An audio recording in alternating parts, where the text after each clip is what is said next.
This is where the case, I think, does get just really strange. This is where really weird. It's time to talk about one of the strangest elements of this case, the mass in the box. 5 minutes before 6, a woman in Texas says she's found the legendary chupacabra. My God. By the Martin family, who dedicated the rest of their lives to getting answers about his disappearance. Right there. See? Look. There's another spot. You see what I What's said? that?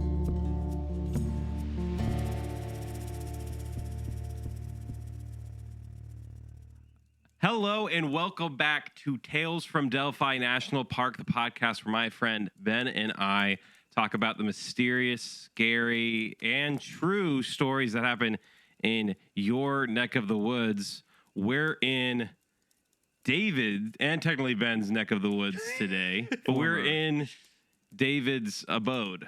His house. Yeah. Can we see They that? invaded my Or home. do we need to? We won't say where bleep it's that? at. We won't say where it's at. I don't care. I know, but we won't say it. We're not gonna dox you right now. They're not doxing me, so you have to figure out where this is. Right. Sodder. It's gonna be the what's the guy that can figure out the landscape? It's definitely not that. It's like the fortuners. GeoGuessr guy. Geoguessing. Oh, the GeoGuessr guy. Whatever his name is. Yeah, But it's like inside, so you got to go on Zillow listings or something. Yeah, and figure it out. There Yeah.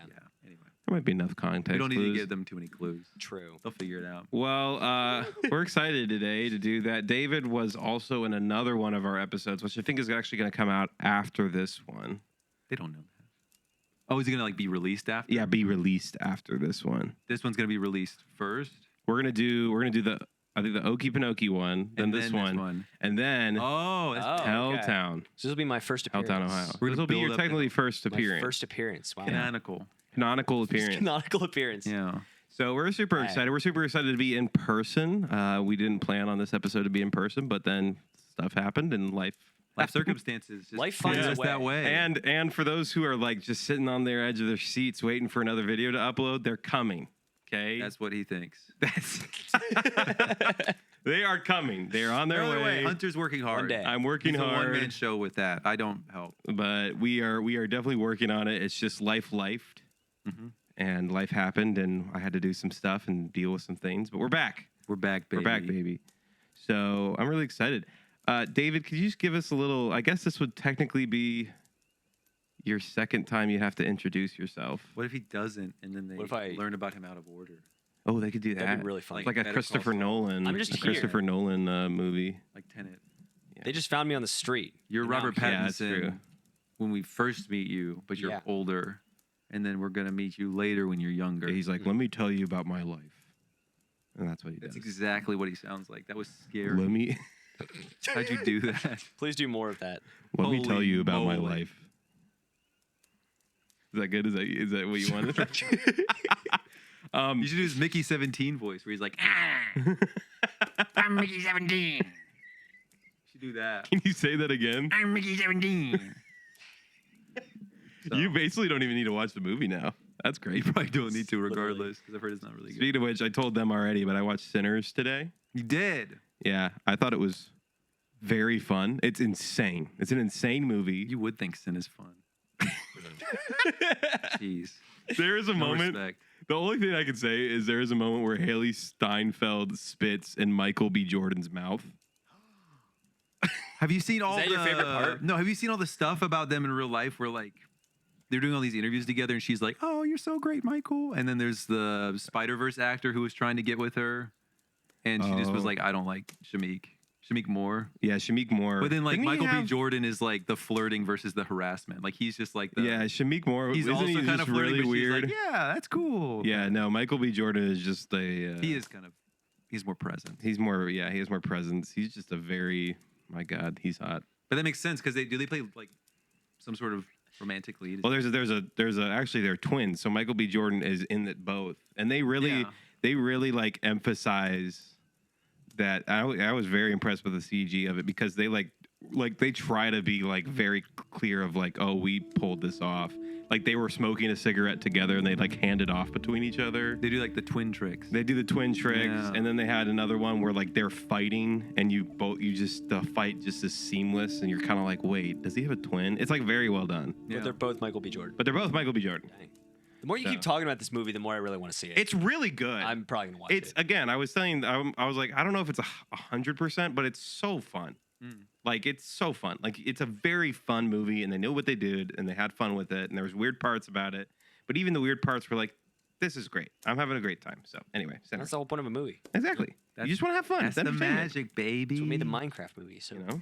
It was peak.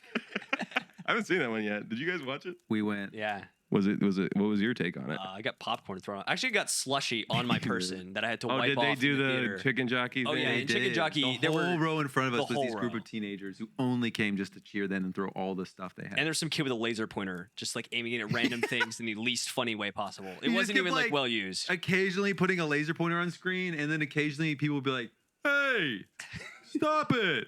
But like he just kept doing it. Like he's like He just like circles someone's you could tell eyeball he or was, something. Like, It was like nervous to do it. Like he's probably like a 10-year-old. He's like, "Oh my gosh!"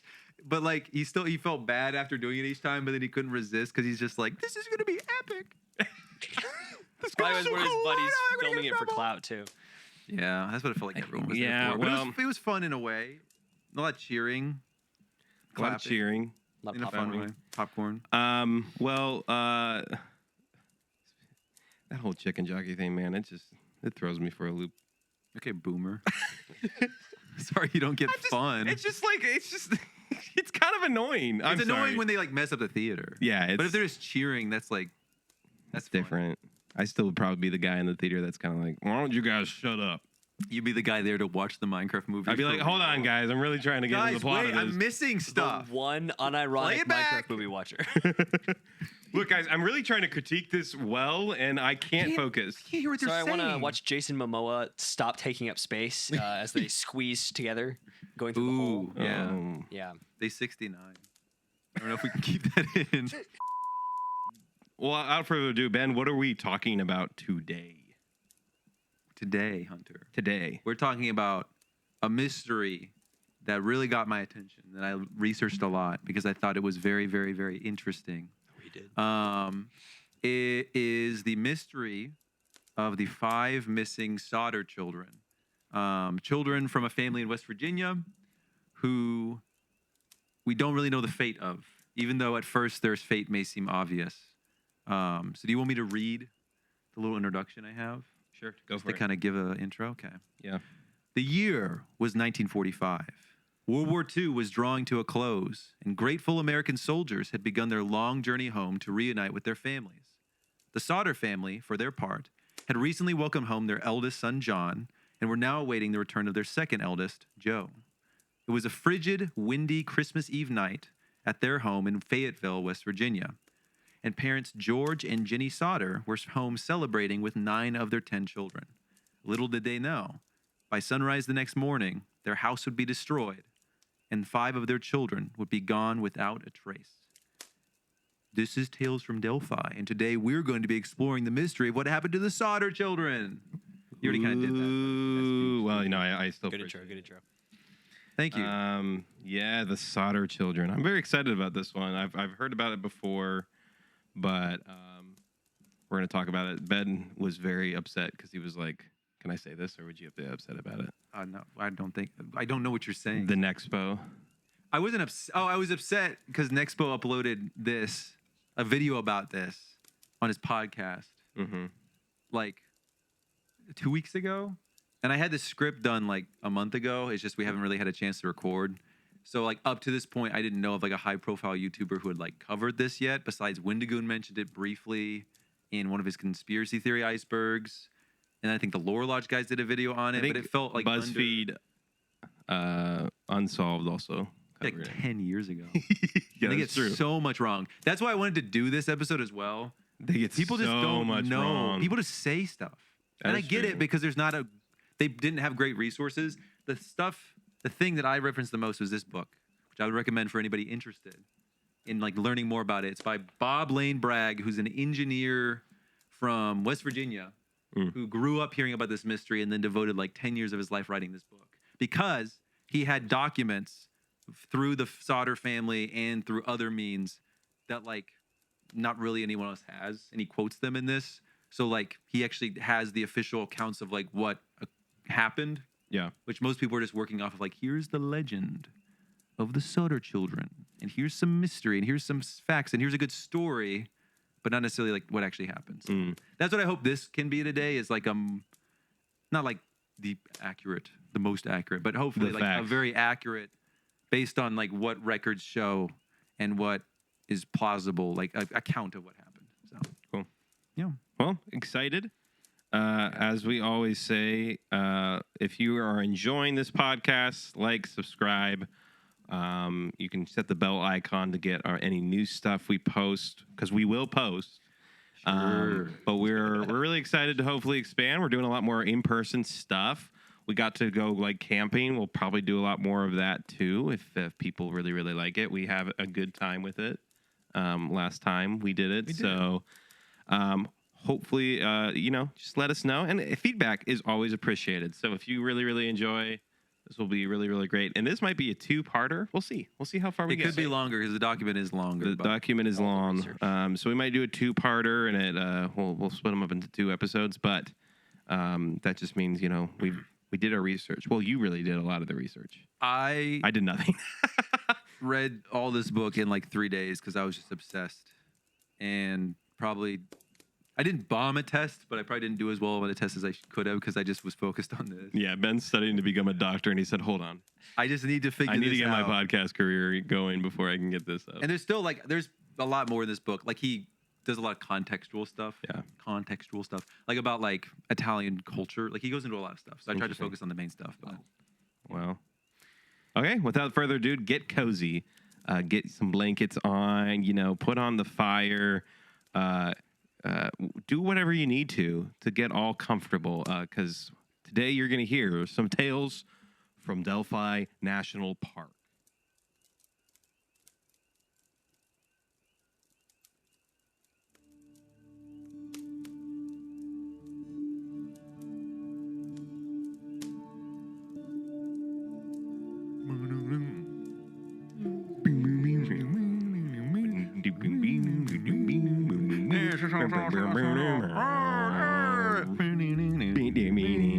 Okay, the Sodder family. I didn't realize there was a theme song for this already. there is. It's There the is. intro to Oh. our podcast. He made it intro. himself. Well, I found Wow. I found That's out im- I that's- did. I that's made the impressive. song, and then I made the song, and I also edited the trailer, and then I was like, man, we're gonna have like a lot of audience retention. Like, it doesn't stay, and I was like, what's going on? And it was because of Like the The 15, intro. 20-second intro. the 20-second intro we have. So I'm gonna stylize all this. Hopefully, You make should it better. repurpose Viewer the theme retention. to the whole theme to the end, like as Right, like a that would little be sick. credit. Well, I think I was gonna do play a clip that's crazy, and then play the trailer yeah. or the Like intro, a podcast. Yeah, like a short. Like Yeah. here's a clip from this, and then and then do that. But that's a good way to do it. So audience retention, man, it's a killer. I did a lot of work, and here we are.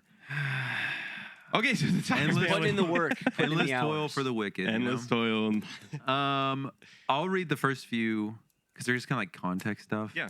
And then we'll each like take turns. I'm It'll be excited. really fun. Reading time. I'll take turns. Yay! So- Story time with Ben. Part 1, the Sodder family. Ooh. George Sodder, born Giorgio Soddu. He changed his name to something more American, Yeah. like you're supposed to. Just kidding. We can't leave this. We'll leave that in, but my God. Sorry. I'll keep going. George Sodder, born Giorgio Soddu, immigrated from Italy in 1908 when he was 13. His specific reasons for immigrating are unknown, but records show that he sent some of his income back to his family in Italy in the years of following his arrival, implying he might have immigrated to find work to support them.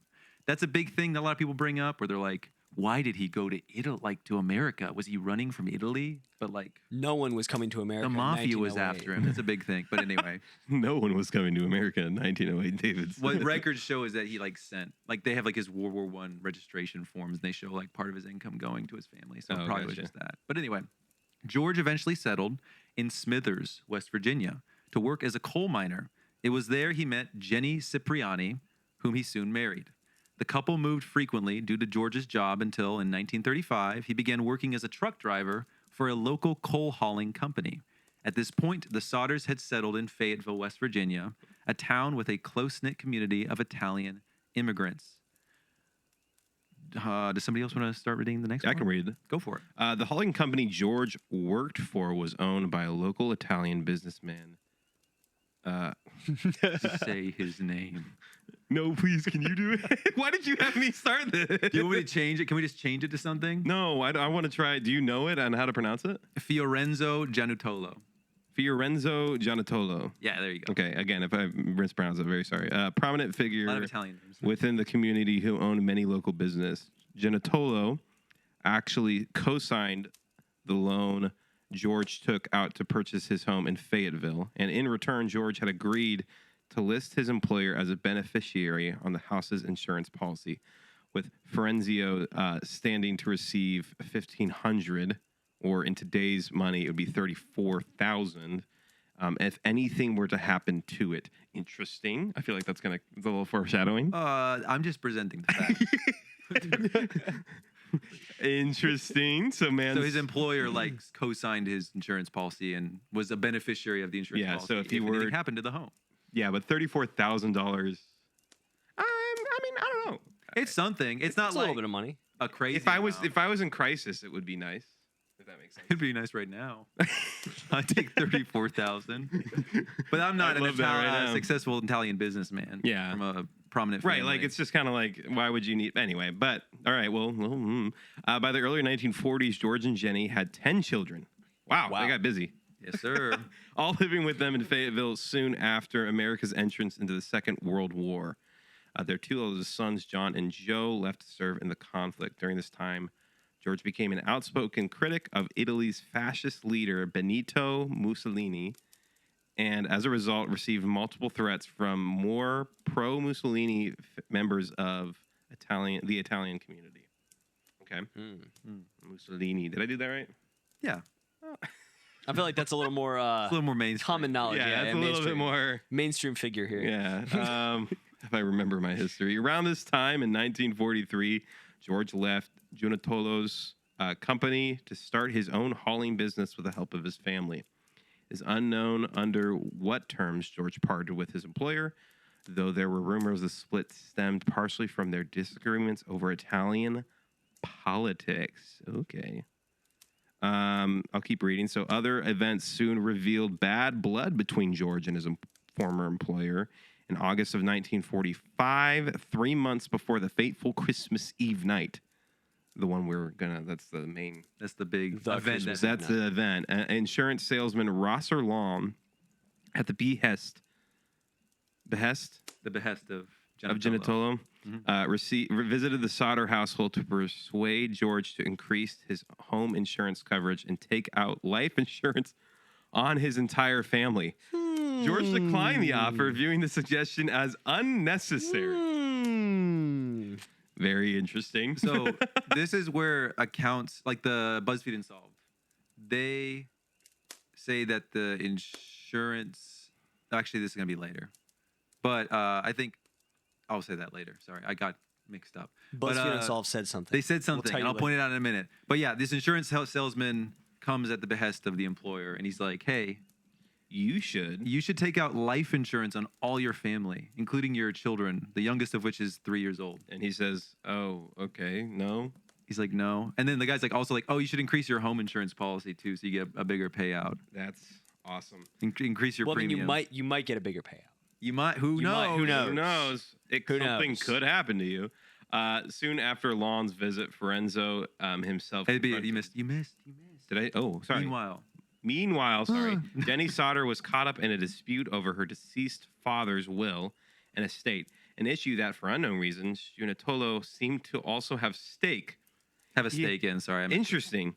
Okay, he had repeatedly urged George to make Jenny sign the settlement paper, a suggestion George had also refused. Soon This after, man's got his fingers in everything. I know he does. He's got a little 10-year-olds.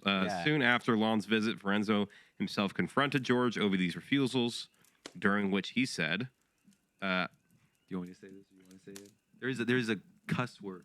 I'll say it. I see you have refused to take out insurance and refused to sign the papers to settle Mrs. Sodder's father's estate.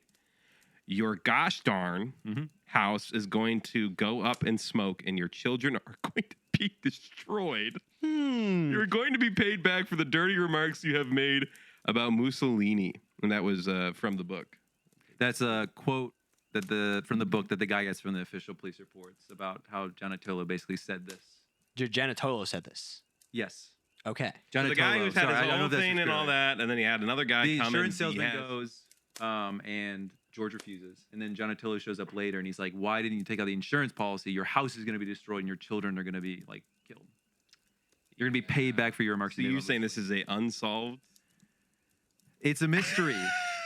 Okay? What do you mean it's a mystery? We're going to get into it. Oh my gosh, like Roanoke. I'm just presenting the facts. This Who is like knows what happened? Roanoke. No, this is a mystery. No one really knows. Anyone could say this You'll to see. anyone else. It is still genuinely a mystery. Okay. And I am excited. We're not making, just so everyone's clear before we go any further, this entire podcast is postmodern irony. Nothing we say is a legally binding claim as to what guilty parties may or may not have been guilty. Yes. Okay? Sorry. This is all This is joke. all our opinions. We're just talking. And alleged and, what's another word? Minecraft. We're playing Minecraft. In Minecraft. It's in Minecraft. It's in In Minecraft. Minecraft. Anyway, Not that's real. what the former employer of George, the businessman, is recorded. Everything we say is in Minecraft. Nothing we say, it's all just irony. It's all funny. Okay, Yeah. that's all it is. The FBI did kill Martin Luther King, though. That's, yeah. True. Yeah. I mean, this is also the thing that BuzzFeed Unsolved got incorrect because they say the insurance salesman says it. Oh, And but in the original it's readings the I was ass of saying, Gianotolo. Okay. it was it's not. It's Gianotolo says this specifically. Oh, he was the one. He was the one who said yeah, it. BuzzFeed Unsolved is like the insurance salesman was just like he was ticked at this guy for refusing. So he's like, your kids are gonna die, and that seems a little more like maybe he was just like doing a hard sell where he's like, your kids are gonna die. You could do- yeah, this is horrible. insurance, but this is Gianotolo. After sending Yeah. the insurance salesman, It was funny. Goes to him and so my brother works in the healthcare, and he was talking before, and he was doing this whole long spiel of like, well, healthcare is just really, really sucky right now, you know, and then specifically insurance and all this stuff. And he goes off about the company. I can't remember what the company was, but then like a day later, the CEO of that company was assassinated. What was the company? Do you United remember? Healthcare. Yeah, Holy crap! I don't know if that's something you want to admit on camera. Yeah, my brother was just like, this guy should. well, I feel like And then it happened. they allegedly found that guy. So They allegedly found him. Allegedly. Louis- Allegedly. It's not proved in court. No, that was None of this is proven in court. That's why so. it's a My mystery. brother was like, "Oh no, like this is real bad." Like I feel like in this situation, let's say we don't know, but let's say imagine just like a week later being like, "Oh no, I did say that to them, didn't I?"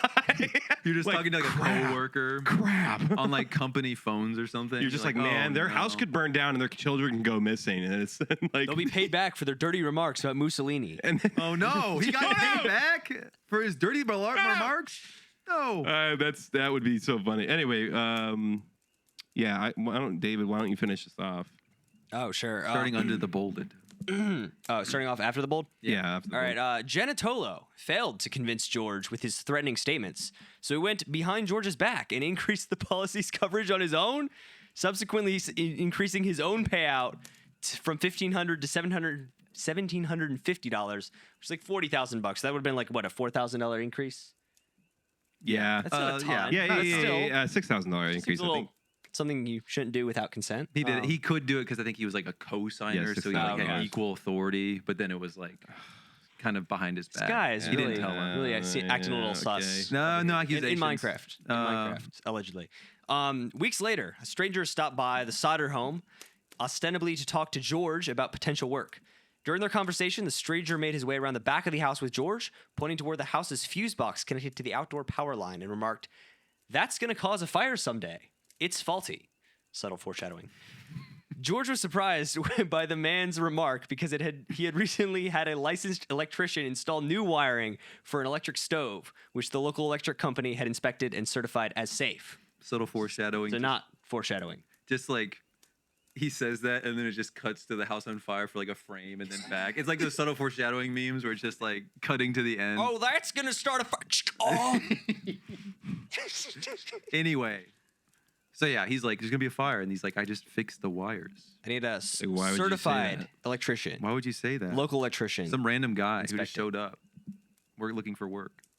Okay. That's wild. It's a wild statement to make to someone who you're trying to get to employ you. Anyway, Go ahead. in the days leading up to Christmas Eve, the Sodders began to notice a stranger parked along the road near their house. According to them, this man intently watched the children walk home from the school bus. However, since he was not doing anything strictly illegal, the family left the matter alone. I feel like that's only something you can do in like the 40s. Yeah, it's like, What are we gonna oh, do? He's just stalking us. He's just looking at us. He just just watches our picking up the kids come girls' home skirts. from the. All right, all he's doing, he's just looking at the kids. Okay. He's just molesting kids. What are we gonna do? There's nothing no illegal laws about against that. that. It's West I have Virginia. to get rid of that, Ben. Why? I have to gonna at be least full of cuts. bleep it. It's a joke. I know it's a joke. I'm not joking. I'm just saying But that's that like a 40. word I can't include in a YouTube You video. can bleep the word, and that'll make it sound better. I don't think it's gonna sound any better. There's if no you laws bleep the against word. beep children. Ah! You can cut that all out. It's fine. No, we'll I'll keep that in. I'll just have to bleep the word. Oh, it's too funny. So that is So that's all the leading up to the what? night of Christmas The night of Eve, where it. something big is going to happen. We where don't the know. house is going to be destroyed, and some of his children are going to disappear. Who knows specifically how Who this knows is what's going gonna to happen on this time? All right, Ben. I can read the next few, Yeah. and then we'll just keep rotating like a family. I can even read the family. Christmas Eve Wow. night, and then you could get I to could the start fire. at the fire. Okay. Yeah, so this is just a couple paragraphs. Okay, Christmas Eve night, Part 2. part 2, How many parts do you 1945. have? It's like 7. So at like 4, we'll parts. take a break. 4 is a little longer, but then we'll take a break and then intermission. Okay. On Christmas Eve night, the family, excluding Joe, who was still awaiting discharge from the military, had finished their dinner and were gathered on the main floor of their 2-story frame house. 5 of the younger children, namely Maurice, Martha, Louis, Jenny, and Betty, who were ages 5 to 14, were playing with some new toys their older sister Marion had bought at the dime store. Mr. and Mrs. Sodder, along with their 3-year-old Sylvia, were the first to go to sleep that night, around 10 p.m. Before they did, the 5 younger children asked their mother if they could stay up late to play with their new toys. She agreed, so long as they did their chores before going to bed. These chores included the 2 boys going outside to feed the cows and closing the chicken coop, as well as the 3 girls drawing the curtains, closing the shades, and locking the doors. So pretty standard stuff for back then. I think the locking the doors part is a little odd to have your like 7-year-old daughter do, but you know, it's the 40s. Nothing bad ever happens. Yeah. Anyway, Nothing bad happened to in the Sodders. 40s. Wink.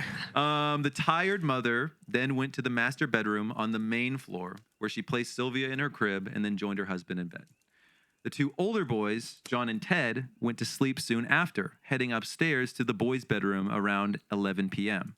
The older sister, Marion, had agreed to stay up with her 5 siblings as they played and sat lounging on the living room sofa reading magazines until she fell asleep.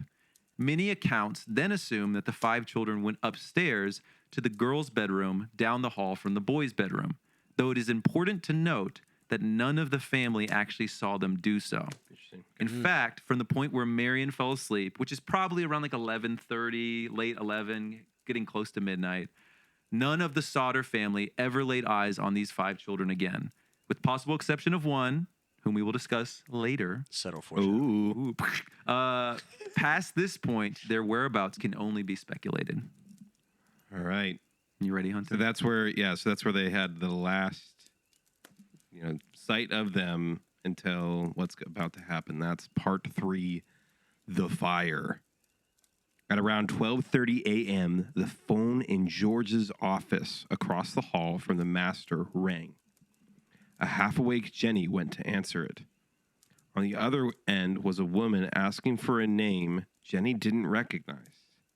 Jenny told her she had the wrong house. It wouldn't be the wrong number, as phones at this time relied on operators connecting callers. Okay, interesting. As at least in this context. Yeah. I think maybe That's it a was good like note. That's a good note. I it's wouldn't not call like the that. old. It'd be like a, hey, I need to talk to this person in this household. Before Jenny hung up, she heard someone besides the caller let out a strange laugh. Some accounts claim that Jenny thought the laughter meant it was a prank call, whereas others claim the call was made from a Christmas Eve party, with the laughter simply being background noise. Regardless, Jenny hung up and turned to go back to bed when she noticed something. The children hadn't done their chores. The curtains weren't closed, the shades weren't drawn, and the doors weren't locked. She considered waking them, but it was Christmas. She decided to do the chores herself before heading back to bed, leaving the living room light on in case Marion woke up and wanted to head upstairs. As Jenny dozed off, she was snapped back awake by something heavy striking the roof, followed by a rolling sound. When the sound didn't happen again, Jenny brushed it off as a small animal or a tree branch and fell back asleep. Less than half an hour later, she awoke to the smell of smoke. She rushed out to the bedroom and in the office saw what she described as a virtual sheet of flames. Yeah, a virtual sheet of flames descending from the corner of the ceiling, near a desk and around the telephone. So it was in like the office where the telephone was, where she had like picked up the call. Yeah, It was descending from the roof. Gotcha. And so Ceiling. we're all together on this, right? A roof followed by a rolling sound. It's a branch. So- Santa Claus. Oh, I did not. It's pretty. It's pretty obvious. It's pretty Now you obvious. mention it. Wait, what if Santa Claus did this? What if Santa Claus? he's the name we How can't could say? he? What if Santa Claus is he This comes? is all alleged. We're like, Santa Claus, "No, don't Santa, sue please, us." Please don't put us on the naughty list, Please don't, please. He actually just messed up and like accidentally fell off the roof. Oopsie! And then rolled off, and she's like, ah, And then whatever. just burst in the flame. and then burst in his corpse, because it's like the Santa Claus universe with Tim Allen. Oh, where he they like die, disappears when they die. but this one just like burns his body, so it's a disappearing in a sense. You know? Yeah. Mm-hmm. I also, do you realize how quickly the elves got over the death of Santa Claus and that they were just kind of like, we got a new Santa. Crazy. They're like, oh, new guy. New guy. What was the last one like for it to be that way? You know? Do you know about this? Do you know the oppression The of the movie elves? The Santa Claus. I've heard of it. I don't think I've watched it. I'm not a big Christmas movie. So the A plot Tim is Allen fan? You're not a big Tim Allen fan? the plot is that this guy like sees Santa on a roof and yells, "Hey!" and then Santa falls off and dies. But in this universe, there's a clause where if you kill Santa, or if No, you if you know, witness if you the if you death. if you put on his coat, because he sees Santa fall and then Santa's body just like disappears, and then he picks up his coat and he goes to check up on the roof. But because he picked up the coat, the clause says he has to be the next Santa. Yeah. So then Oh. he shows up to the North Pole that night because he gets in the sleigh and they fly around and oh my gosh, and then they get there and the elves are just like, oh, it's a new Santa, and it's like, Yeah, it's just wait, part of the your clause. boss just died. Like They formed relationships for I mean, years with this dude. he's like And- hundreds of years old. yeah, and they immediately just said, A new dude. nigh immortal being, and Being they're just like, enslaved by an immortal old man does things to a person. I was about to say maybe that is the case. Maybe they just were a huge workplace. or it happens a lot. Maybe there's a lot of turnover. Maybe that guy. Maybe was, there's in like place a lot of 100 turnover. They said, years. another one. We got another one. Hey, how many movies later? 3 movies later, he's still there. Yeah. I mean, what caused him to fall off the roof? Was He, it just like, some guy called yelling? He up- called out, and then he's like, "Hey, whoa. It can't possibly only happen once, like yeah, every 2 years or 100 years or something. Depends on the Santa. You know I suppose so. yeah." what makes this. Anyway, Santa? sorry to make light of a really depressing situation, but No, it's a podcast. it's a podcast. We're not human. We're not This is human. disconnected, bro. I saw a meme. It was like me, a 37-year-old, violently murdered and dumped into a ravine, and then later that week, hello, murder muffins. Today we're going to be talking about the wacky case of the ravine killer. Just this like lady with like Hello Kitty stuff. It's like, But Details, first, like, an ad from Squarespace. that's how it is, man. This is the economy. That's the economy. And this- Grind. we got to make money somehow. yeah. All right. Well, okay. So to continue on, Yeah. but it was Santa. She began yelling to wake up her fan. I'll at least hard to say argue that the it's the suspect. Can we just admit Alleged. that? Yeah, It's alleged. possible. It's circumstantial evidence. Okay. Our Just wanna opinions only in my group. She began yelling to wake up her family. Marion woke up and immediately bolted to the master, grabbing Sylvia from her crib and running outside to safety. Marion's the goat. Yeah, apparently. You'll see. She like is actually the only one thinking. No, that's not true. She's quick on her feet. She's quick on her Other feet. people are thinking this. George awoke as well and scrambled outside to the family's rainwater buckets, only to realize the water was frozen solid. He started cooking, but then But yeah, I just He start, you did. know, it was. Yeah. Jenny, seeing no one else on the main floor, ran to the stairs, already partially in flames, and began yelling for her children. Moments later, John and Ted leapt down the stairs, singeing Yeah, it's their weird. hair and scalding their ears and hands on the way down. With the blaze growing rapidly, the three had to rush out the front door to safety. As the family members regrouped outside, they realized in horror that the 5 younger children were not with them, meaning they must have been trapped upstairs in the girls' bedroom, as they had not been seen anywhere else in the house. Mr. Sodder tried frantically to get back inside, smashing a window with the elbow and badly cutting his arm in the process. By that point, the main floor was engulfed in flames, so George ran around the side of the house to where he always kept a ladder, hoping to use it to reach to the children. To his shock, the ladder wasn't there. Next, he and John ran to their separate garage, hoping to use one of their coal trucks to scale to the upper floor. For whatever the reason, neither of the trucks would start, even though they had worked fine the day before. Marion, meanwhile, sprinted to her neighbor's house to call the fire department. For whatever reason, she couldn't get a hold of a switchboard operator. A man named Thomas Smith, who happened to be driving by, realized the Sodders' desperate situation and pulled over to a nearby tavern to use their phone, which he was told was out of order. He then drove back into the downtown Fayetteville, eventually finding a phone, calling the fire chief Morris. Can I just say, like, this is like the most like nightmare scenario. It's so bad. Where just like every solution you try, Yeah, everything that is you're just hoping not for. working. It's like the worst thing, and it only all happened by coincidence, which is crazy. Yeah, which I mean, you could be like, oh, what? Well, why isn't the trucks working? Why aren't these things working? But in the same context, it's like, obviously all of this can't be, what's the word? coincidental. I think, yeah, I don't think all of it could be. There's definitely parts There's of it. lots of it where it does like, Yeah. like the water being frozen is that. The truck's not working in a super cold night isn't like that crazy. I guess that makes But sense. then there's stuff like the too. ladder missing where it's like, oh, maybe, and that's actually going to come up later in terms of like the ladder. And then but like everyone's phone's being broken. the phone's being broken, it's like some of that is like, and then some of that is like, well, maybe it's just out of order. Right. It's just this is already, I think, showing why this is such a mystery because there's just so much stuff that goes wrong that naturally your brain is like, what is doing this? Like, why is there so much going wrong? Like, is there something else here? Or is it just a series of unfortunate Oh, events? and this keeps going. So yeah, so he calls It's Fire awful. Chief Morris, Yeah. that guy who drove by. yeah, and calls the so fire chief. strangely, when Smith told Morris about the fire, the chief replied, "We know about it."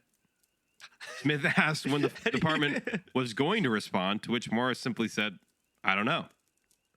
Frustrated, Smith explained that the children were trapped inside, to which the chief apparently said He just did not make did not make a reply. That's what Bragg says. Exasperated, Smith hung up and drove back to the fire to see how he could help. Not very good. Interesting. He's also an important character in this. Chief Morris is he's an interesting character. Interesting. Just keep his name in mind. Okay, keep. Subtle foreshadowing. The guy who's like, oh, we know about it. Are So you what gonna do about it?" anything? I don't know. Do you know that there's children trapped in there? Just crickets. He's like falling back asleep. Click. Yeah, click. You know, you gotta- It just ends the gotta get call. that Sad. That'd be like ominous. Christmas. Yeah, it It's would like be. a movie. Like, just, Yeah. He wasn't the only one to witness the blaze. I think this is you can do these last two and Smith. then, Yeah, we'll do the last two, and and then we'll switch. Yeah, I'll switch. But to yeah, David. Smith wasn't the only one to witness the. Yeah, Smith wasn't the only one to witness the blaze. By this point, several neighbors and passerbys had gathered to see if they could help in some way. Some had less honorable intentions, however. Oh my gosh. Lonnie Johnson, owner of the bar with the out-of-order phone, broke into the Sodder's garage during the fire and stole a set of chain hoists typically used to remove automobile engines. Keep Johnson in mind as his actions will come up later. What the heck, dude? Hey, you know, if they're gonna burn, you might as well use them. Peak capitalism. He's dying. Yeah. That's a market opportunity. I'm gonna. Oh, they're screaming for their kids upstairs. Well, I better get the chain hoist. I mean, if nobody's looking, If there's nothing you can do, I mean, he did something. have you what are seen- we gonna do? Have you seen the movie Hot Rod? No. There's a scene in it where like there's a riot that breaks out for no reason, and one of them is just like at the end they're like, "What happened there?" And they're like, "That is just so awful." And he's holding a TV and he's like, "How dare people take advantage of a really could they good ever do situation?" And he's just You know, they're like, "Where'd you get that?" life gives you lemons. Keep Lonnie in mind. Also, Wikipedia. I'll bring it up later. Sorry, I keep like wanting to bring stuff up, but Ben's doing the subtle foreshadowing thing, but he's just like Wikipedia. IRL. It's not subtle though. Ben's we just haven't like, learned enough yet. We haven't learned enough. Finish this out. Lastly, on part 3, with the fire having consumed the entire house, the family could only watch in horror as any hopes of their children escaping had quickly evaporated. In all, the house stood burning for only 45 minutes before collapsing into the basement, becoming a mangled pile of smoldering rubble. The Fayetteville Fire Department would eventually arrive at the scene, but not until 8 a.m. That almost 7 hours after they had been called. Jeez. Hey, you know, you got to sleep. Better late than never. No, yeah, I don't know. I would probably just go and slap one of the dudes and be like, "Where were you?" Just wait. It gets better, Hunter. Oh my David, God. do you want to keep reading about the fire department in part 4, the morning after? The morning after. The fire The Get morning this guy after. outta here. Yeah, all right. You Get know him off what? the podcast. One stumble of words, and I'm fired from the podcast. He cannot talk. He Get him cannot out. even say words. Get him out of here. It's okay. It's okay. The fire department's delay is not unexplainable. For one thing, the department mobilized via a less than ideal phone tree system, where the chief would call one firefighter who would call the next one, and so on. It seems very inefficient. Yeah. Moreover, as Chief Morris explained, many of the fire department's staff were out of town due to the war or the holiday, meaning that it took time to get an adequate team together. What is peculiar is that the additional explanations the chief gave, that the night's snowstorm had been too difficult to drive through, but not too difficult for Mr. Smith or the others who had driven by, that the Sodder's house was outside of the department's jurisdiction, despite being less than 3 miles down the road, and that he had to wait because he didn't know how to drive the fire truck, despite having served as fire chief for over 8 years. Keep Chief Morris in mind as well. His role in the story is far from over. Ooh. Imagine just not being able to drive the fire truck. Imagine getting there and being like, we didn't have enough of a crew really to get going. I'm so sorry. And then being like, and also the snowstorm was really It's bad. really bad. You're kind of out of our And jurisdiction. also, I mean, I don't even know. We were 3 trying to miles figure out if you were away. in this jurisdiction. And Yeah. I've looked on the map. It is literally like just one road. Like it's just Oh, all the way down. the Route 21 up to their house. That's so bad. It's like might not be 7 able to minutes. drive it there. So bad. Yeah, it's crazy. You couldn't drive the fire truck, despite being fire chief. He didn't know how to drive. You know, And then if he's you like, haven't I done got in, and I was just like, wait, how does this work? And then I was like, it's Christmas, guys. Come on. Where's the Christmas magic? Where's He the just Christmas hoped for a spirit, Christmas dude? miracle.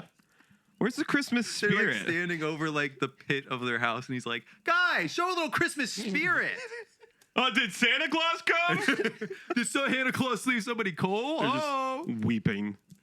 This horrible thing has happened. and Yeah, he's it's just so bad. You know, Okay, Not that Chief Morris would ever be callous about anything. He would never. No, keep going. Keep going. Keep going. He'd never- Although the house had collapsed hours ago, the smoldering embers had to be hosed down by the firefighters for half an hour before the rubble was cool enough to walk through. Chief Morris then recruited 8 volunteers, John and Ted Sodder among them, to begin searching for the remains of the 5 missing children. Today, such a search would be conducted by trained professionals and take days or even weeks to complete. That fateful Christmas morning, the search lasted an hour and a half, ending at 10 a.m. No Christmas miracle. Well, Yeah. Well, I mean, it's an hour and a half. What are you you gonna know what? There's nothing. There's nothing there. more they could have done. What are they gonna do? Some of the volunteers reportedly quit in disgust due to Chief Morris's constant nagging and callousness toward the situation. Under normal circumstances, the search would have been presided over by a member of the State Fire Marshal's office, but the representative en route from the Charleston office was still more than an hour away. They'd searched for another hour. Then they would have found something. Then they could have, this guy could have showed up and the professionals could have been there. True. Well, they already did the search. True. They already did was it. done. It was hosed down.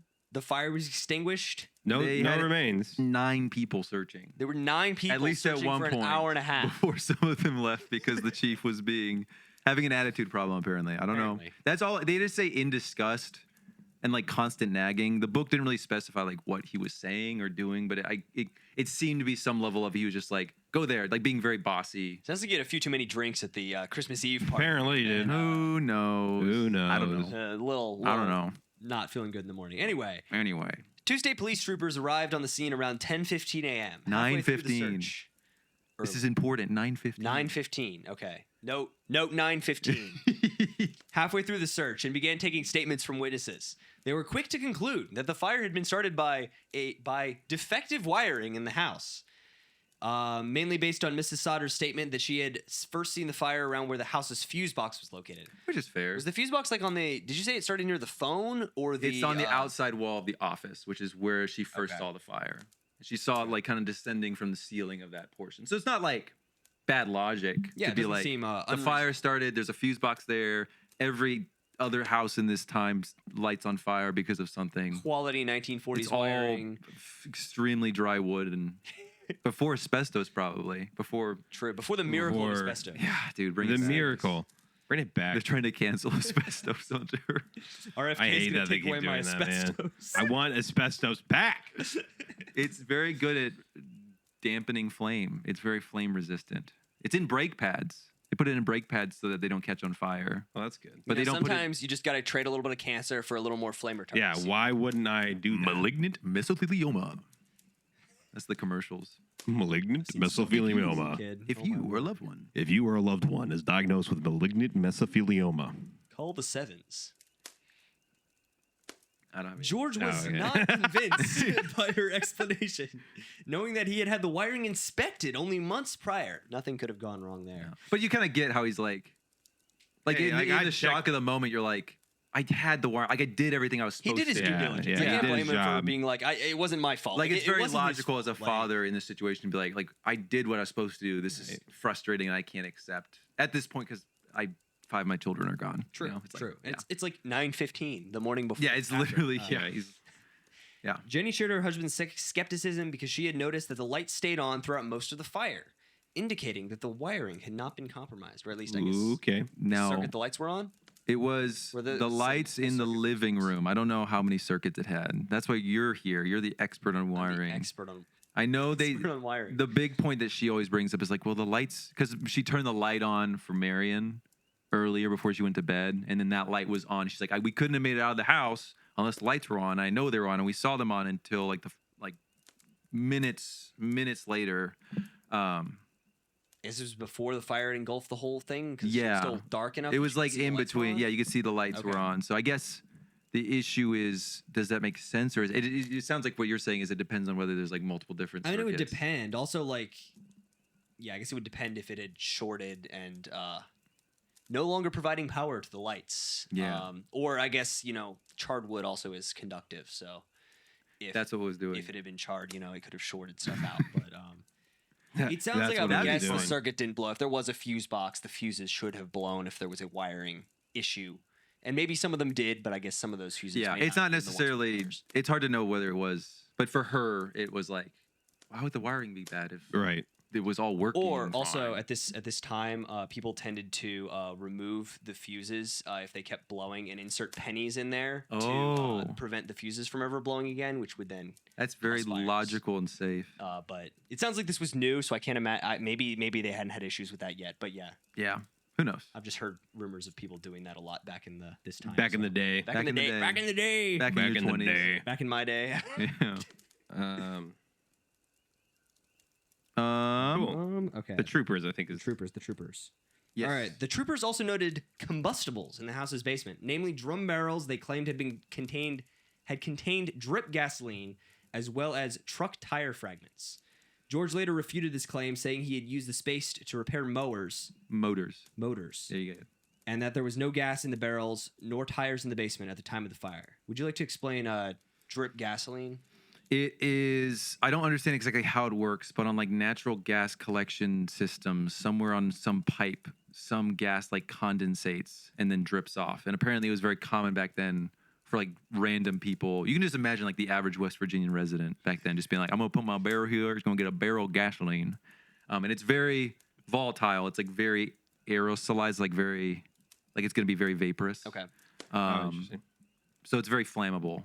Is essentially. Honestly, if that was like that flammable, I would guess there may not have been stuff in here. I would expect the whole house to maybe just explode more than Right, or at if least it's go that. in a much faster Especially fire. given the fact. Well, here they're not even saying that the fire was started there. It's more. Jenny even saw like the fire was on the ceiling where she saw okay. it. So it started from somewhere higher up and worked its way down, most likely. Okay. They were just saying it probably accentuated it, was a catalyst for the fire. makes Like it's part of what made it so bad. A little bit of gas in your basement doesn't help.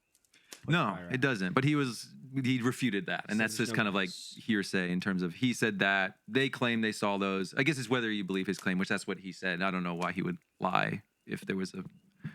It'll come up later. But anyway.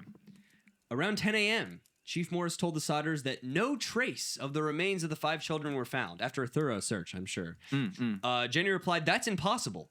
There has to be something." The chief responded that the fire must have burned hot enough to completely destroy any remains, suggesting the family consider burying some of the ashes. Very sensitive. True. I mean, Why don't you just bury some of the ashes? bury some of the ashes? There seem to be plenty of them here. Jeez. You don't need remains. What do you mean? You don't need remorse. You don't need Your answers. children are one with the ground now. Just bury those. Yeah, they're one with the earth. Consider it a free cremation. Consider it a free cremation. You know, there's no extra money in West Virginia. You gotta save where you can. But anyway, Drip gas. drip gas.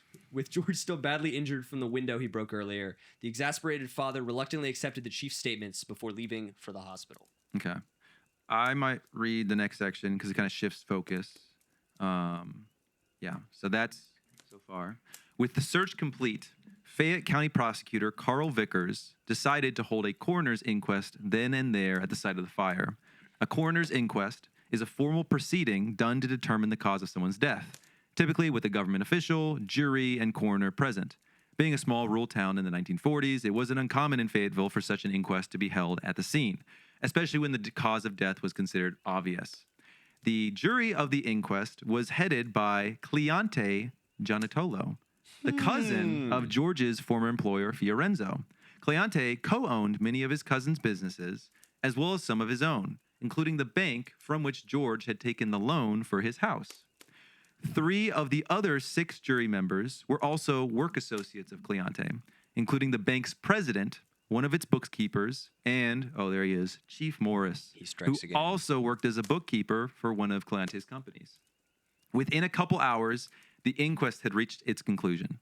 While there was no part of the 5 children, while no parts of the 5 missing children were found in the debris, the children must have perished in the fire. The basis for their conclusion? The less than 2-hour search of the rubble and the fact that the children had not been seen by anyone since before the fire started. Very logical. It's like, well, we haven't seen them anywhere else. Where else could they be except They're not here, but they're not anywhere else. And we searched as much as we could. searched. As much as we could. What do you want us to As we do? could. Get down in the ash? Gross. Gross. Ew. This conclusion was reached without the involvement of the state fire marshal's representative, who arrived at the site sometime after noon, only to be informed that the inquest had already been completed. who needs that guy? Just official state authorities, big government. Big government. With the conclusion reached, the authorities began to disperse. It was Christmas after all, and no one wanted to spend the entire day on such a morbid affair. The local and state authorities both instructed the Sodders to leave the site of the fire untouched, implying that they would be back soon to conduct a more thorough search. However, as the days passed and no authorities showed, the property became host to more and more sightseers gawking at the destroyed ruins of the once happy home. After 4 days, unable to bear the mockery that was being made of his children's resting place, George hired his brother-in-law, Jimmy, to fill in the basement with dirt, upon which he and his wife would plant a memorial garden in their children's memory. This removed the possibility of any further investigation of the rubble in its original state, seemingly sealing the children's fate. The sentiment was further punctuated on December 30th, when the family was issued the children's death certificates, all of which bore the signature of the inquest's lead juror, Cleante Gianatolo. Jeez. All right. Well, This, we can read 5 up to where we get into the numbered suspects, and then we can take a break. yeah, we can see how long we're going. We might just power through, actually, because We can take a break. We can take a break. at some can point take a if you want to. I mean, I'm chilling, but We've been recording for 1 hour. Okay, cool. Hey, I think and we're- Do you just want to go solid for time. it? we're at page 6, so yeah, we can keep going. Just want to go through it? We can keep Very going. We can consistent. at least go through this next section, and then when we get down to the stopping point, I can check with you guys. It'll probably be like a couple minutes. Great. And then, actually, yeah, I'll verbalize when there's a good stopping point, and then see where you guys are at if you want to stop. But Yeah, I think I'm good to go through it. If I think you're I'm chilling for right now. Yeah. yeah, we're let's gonna go. figure this out, guys. Let's go. Track it down. Hunter. So, well, yeah, part 5, suspicions raised. I just want to say, like, Yeah, any thoughts so far? it's Either of just, you? well, first of all, you have Either. right now, it's like, here's the signed, sealed, delivered. This is the situation. That's it. You know, certificates, they're dead. We decided it. we've decided that they're dead. That's it. This is the situation. We're moving on. And again, if you were just to look at the situation from an outward perspective, it's kind of like, well, I guess that's what happened. Yeah, I mean, like a fire, maybe combustibles in the basement, like Right. no remains, but they didn't really search that well. So But as we've already seen, obviously there are some interesting coincidences that are happening and connections between a lot of the individuals in the case, potentially malpractice in certain areas that seem a little bit more, again, suspicious. But what sucks though is, like, think about all the crap that they've dealt with, and the fact that then Cleante Giunatolo is the one who sealed. yeah, that the signature is just this former employer, Right. This is cousin. who 3 months before this happened was like, your children are gonna be Wait, this. is The, the the, cousin? the depressing, cousin. Okay. the Yeah. depressing irony of that, of like, The cousin who co-owned a lot of Fiorenzo's businesses Right. and co-owned the bank that George got his loan from his house. And yeah, it's just super a sad. lot of connections, which is Right. what I think a lot of people miss because a lot of sources don't go into it. But the book, Bragg is really good. Like, he knows how to like find old documents Right. online and go to like different offices, and he like cites all these to show like, oh, like this is the person over it. A lot of sources say that it was Gianatolo Fiorenzo, the employer, that was the head of the jury. But Bragg is the one who like clarifies, like, no, that was his cousin. That was his cousin. But people see the same last name, they're like, oh my gosh. And it's like, well, it's not Oh, that. no. So Yeah, there's it's good. These are actually like good research. Yeah. yeah, and uh, the reason I trust him is he like quotes whole like blocks of it, which is like, I Yeah. guess he could have made up like paragraphs of text, but that's kind of weird Yeah. as like this hobby to be like, here's the thing that proves my theory about this thing, unless it's But like, it's something he not found. true. So- Yeah. But anyway. All right.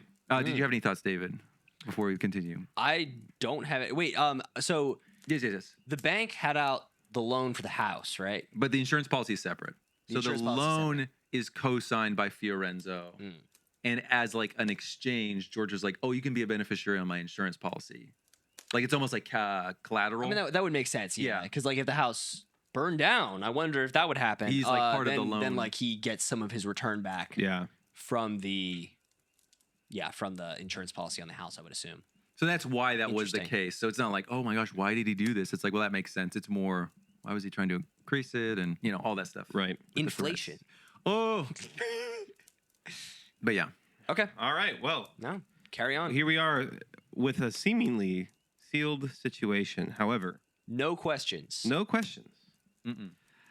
As months passed, the details just weren't adding up. George began to recall the suspicious events leading up to the fire. Fiorenzo's oddly specific threat, the stranger's ominous warning about the fuse box, the mystery man who had watched their children from afar. Jenny thought about the strange call with the off-putting laughter, as well as this loud sound she had heard from before on the roof, a mere half an hour before the fire. She thought about how the children's chores had been left undone and the doors left unlocked. And both of them thought about what exactly their son John had seen during his escape. What was there a comment about John? What John had seen? That's earlier. It was like, nobody saw them past this point, with the exclusion of one, possibly. And this that is was that. This is John. This is okay. John, where he might have seen them, and this is what's going to go into next, is what he said after. Yeah, so the state police report quotes John Sodder's testimony from the morning of the fire, in which he claims he entered the girl's bedroom and tried to wake up the 5 children before running downstairs with his brother Ted. If true, this detail would essentially confirm the children's fate. However, John would later clarify to his parents and private investigators that he had only called out to the children and had thought to have heard one of the boys reply, though he admitted it could have been Ted's voice he heard. Which Ted was his brother who was With him. running down. So he got up and yeah. So he was like, well, I definitely got them. And they were like, well, tell us more. And he's like, well, actually, I didn't go into their room. I actually called to them. I called and I heard one of them, but I'm not sure. to be honest, I don't even know if I heard them. And that would make sense. Imagine like your brother after your whole like Especially the morning after. the morning after, At and they're like, "What did you 9:15 do? a.m. Did you Like, do no, anything?" I tried what I could. Like I tried to wake them. He's like, they "I were up tried there. everything Especially I could." with the working understanding that all of them had assumed that they were in the girls' bedroom. Right. So it's like, well, I knew they were in there, and I tried to wake them. But also, he could have maybe just seen them. That's what it goes. This like continues to go into. But And, or just like the fact that I would maybe lie because I would want to be like, oh, I tried everything I could to save my brothers and sisters, and then you're like having to deal with that guilt internally. But then later you're like, well, I didn't see them. I'll just be honest. also, like, So I'd understand why he would lie about that. language is vague. Yeah. So him being like, I ran to their room and tried to wake them. That could mean him yelling to their room. Right. It could mean him also going inside. It sounds like if he already got singed on the way out, he didn't have a lot of time. Yes, it was very already like at that point. He had seconds. So this is a detail that is still debated to this day. Some authors conclude that John's initial statement is accurate, that he subsequently denied it due to his parents' obsession with finding the children alive. Proponents of this view claim that John was the Sodder family member who talked the least about the fire, implying he felt guilt over his siblings' fate and viewed further investigation as a painful, unnecessary. Yet, in an interview from 1984, John says he is not tired of talking about it. He literally says, And that he believes that the children had to be taken out of there because there was no evidence and there were no bones. Furthermore, John's grandson stated that any hesitance John had toward further investigation was because he did not want to know if they were killed in the fire or murdered. He just wanted to believe that they were still out there. He did not want to put their family in any possible danger, end quote.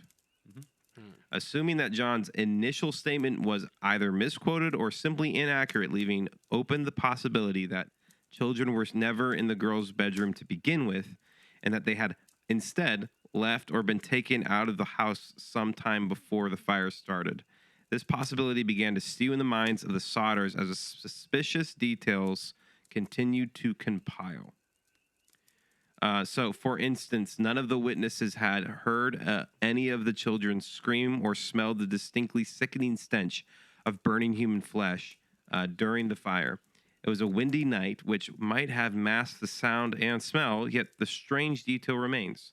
Additionally, 3 days after the fire, 4 strangers came to the Sodders asking to see their babies.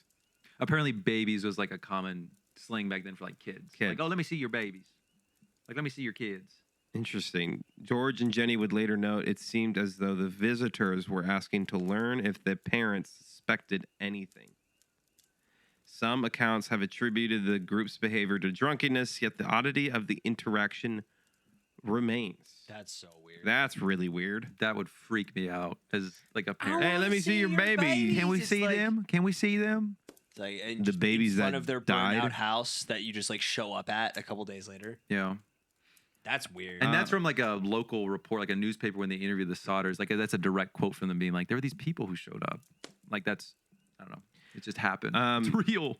So the parents' suspicions were only heightened when a young woman came forward claiming to have seen one of the 5 children in the window of a car driving away from the fire. Furthermore, a nightly bus driver claimed to have seen the fireballs rolled onto the house while driving by around the time the fire began. It was late. He could have seen everything. He could have seen anything. Yeah, you could have just seen anything. It could have It's been not like Santa there Claus. was. It's not like there was. It could have been Santa Claus. It's not like the mom had heard distinctly something drop on the roof and then start rolling. At the exact same time this guy's driving by. Exactly. Yeah. No, that's not unrelated. suspicious at all. Mm-mm. How did this person see the children in the window of a car at night? I guess they might have.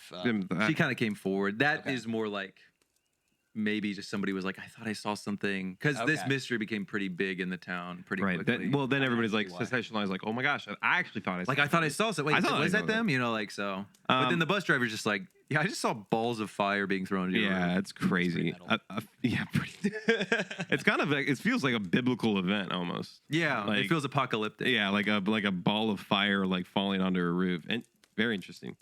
So a few months after the fire, Sylvia Sodder happened to find a green hard rubber hollow sphere with a twist-off cap close to where the house had sat. George later showed the object to a local army authority who had said it resembled a pineapple or napalm device. My God, though the device does not match any army incendiary from the time and could have been a part of the children's toys, the parents viewed it as a possible explanation for what had started the fire. What the bus driver had seen and what Jenny had heard hitting the roof minutes before the fire started. Right. I think David and I, because David was, I think we spent, when I was researching this, we were like hanging out. I drove up to, do you mind if I say that? Yeah, go ahead. We drove to Detroit so David could buy a motorcycle from a guy on Facebook Marketplace, which was awesome. As one does. But I was yapping his ear off about this, and I'm pretty sure we looked up during that time, like, is there anything that would match this description? And we couldn't really find anything from the time. The local army authority is just like a newspaper that quotes George Sodder saying, like, I talked to some local army authority. Some people say it could have just been like his son, since they were like in the military. They're like, I guess, yeah. They're like, it looks kind of like something. But regardless, they interpreted it as something hit the roof. This guy's saying there were fireballs on our roof, and here's a ball that looks like military-esque. Yeah. You know? Well, so for that reason, for the Sodders, all these claims and details pointed to one conclusion. The fire had been started intentionally as a distraction from their 5 children being kidnapped. But who would have been motivated to do such a thing? Let us turn to some key suspects, but allegedly, of course. All alleged. All alleged. All alleged. Do you want to take over our We can legally? I'll do Well, one. Yeah, why don't you, David, do that? Oh. Why don't you do that? We'll alternate through these alleged individuals in Minecraft. All right, I'm very This excited. is just given circumstantial evidence. There are no Yeah, accusations circumstantial being made. evidence. This is No just key accusations. figures in the suspiciousness of it all. Which seem to be a lot of people in this story. There's a lot of names here. Lot A lot of of names. Town. It's a small town. Small town vibes. Fiorenzo Gianotolo. Number one. Number 1. George's former employer stands out due to his past grievances with George and his oddly specific threat. Very Your house Yeah, will I be mean, it's destroyed. just- Your house is going to burn down and your children are going to be destroyed. It's like literally That is specifically literally what what he he said, said. Yeah. quoted in the state police report. That's not any falsehood in the statement of quoting him for that. No. According to official documents. Anyway. Very interesting choice of words. Very interesting. He was also a man of influence from a prominent family within the town, with his cousin presiding over the inquest jury, and the majority of its members being his employees. Despite this, Fiorenzo was never questioned regarding his threatening statements, even though they are quoted in official reports. Interesting. Super Keep cool. going. The Sodders approached County Prosecutor Carl Vickers about questioning Fiorenzo, but Vickers refused as he did not want to bring a case against people with whom he had to live and eat. Wow. Okay. Doing their job. What over here. a hero. Doing In a their letter, job. Marion Sodder would later give an additional quote from Vickers. Today they burned your house, but tomorrow they may burn mine, and I have children too. These are just quotes. Fearless prosecutor Carl Vickers. Wow. This is just All quotes. right. These are just things that were said objectively. Any suspicions being pointed out are circumstantial. Do you want me to take Take it, bro. number 2? And then All right. I'll do the mass in the box. Okay. all right. That's the big. Okay, bet. Don't even worry about Number it. 2, Lonnie Johnson. Upstanding citizen. Lonnie Johnson, later charged with stealing chain hoists from the Sodder garage, taking advantage, as anyone would, of the situation, was not unfamiliar to local authorities. He had a reputation as a repeat offender and pathological liar. Nice. During the coroner's inquest, Johnson claimed to have driven over to the fire with his friend Dave Adkins. Upon arriving, he claims he cut the power line to the Sodder home, hoping it would stop the fire. A telephone repairman later discovered that Johnson had in fact cut the phone line. Oh. Because cutting a power line would have like killed him. Yeah, he Most would have likely. died. Yeah, that's Or at least fried him. I think I could do this. I can do it. Which is also funny because he steals stuff from the Sodders and then goes that morning to the inquest and is like, I have something to say. I came here with my friend Dave Atkins and I tried to help the best I could. I even cut the power line trying to help. Like, that's after he stole something from them. This man really seems like he just wants some attention. Oh, from speaking somebody. of stealing, I just read a little bit of that. Go. Anyway, There's a small wrinkle in Johnson's story, however. The phone line hung 15 feet off the ground, only reachable by ladder. Oh my god. Funnily enough, the ladder George had been unable to find the night of the fire was eventually found around 75 feet away, thrown down an embankment. Though Johnson never mentioned a ladder, after he was arrested and questioned by police, he said he had hid the stolen chain hoist over an embankment to pick up later. Interesting. Very coincidental. circumstantial. Just circumstantial evidence. We're not saying anything yet. Anyway, Johnson and his accomplice Adkins were both charged and ordered to pay a fine. Adkins, however, had left West Virginia to enlist in the Army, an oddly timed career choice with the recent end of World War II. everyone has their time to serve. You know, so true. Johnson would reluctantly pay the fine and later complained that one of the Sodders To one of the Sodders. to one of the PIs. Sodders PIs, private investigators, You got it. about being damn tired of taking the rap for those people at Fayetteville, a statement he would later deny. Mhm. Pathological liar moment. Yeah. Who knows, man? Who knows? Okay. So, a wild character. Small He's town. Lonnie person. Johnson. Lonnie Johnson, ton number 2. Number 3 is our old friend. But before I do that, Yeah, so I know about this one. This one is this is Crazy. like the case. this is the case. This is the thing of So, the case that we're going to talk about. I would next. wonder, David or Ben, based on one and 2, who's more likely in your personal opinion? Because I know Circumstantially. 3 is like the big thing. So Number 2. circumstantially, I mean, I'd probably say number 1. If I was I'd going like say- I'd say allegedly. for- I don't think it's exclusive between 1 and 3, given that 3 worked for a cousin of yeah, 1. it's not like one because 3 is more important when we'll get to it, but that 1 is related. 1 opens the door to a lot because 1 has influence. And No, power within Lonnie the Johnson community. just feels Lonnie like Johnson's a just, really like, there. stupid dude who just was like, "Yeah, I'm gonna help this situation I out." could totally see him being completely uninvolved in any Yeah. of it. Yeah, I like think Lonnie any Johnson conspiracy. just saw He's things just going there on and and he's- wanted to be there and involved. And then he stole something out of steal some impulse. things and cut some wires. Some You know, people- what anyone would do. Some people try to be like, he stole the chain hoists. You know what you can do with chain hoists? You can take engines out of cars. What if he did that to the 2 trucks? But then did the Sodders never notice? If I could pull an engine out of a car in 45 minutes, I'd be a rich I was about man. to say, it's like, and then also like they said They the never car didn't mentioned- start. Not like, oh well, there was no engine. There's never any mention I of like, turned the oh, key. they're No, I missing don't think it's engines. shiny. So like, it's not even plausible. But people like will just throw out the craziest stuff with it. Where Yeah. it's like, well, what if? And it's like,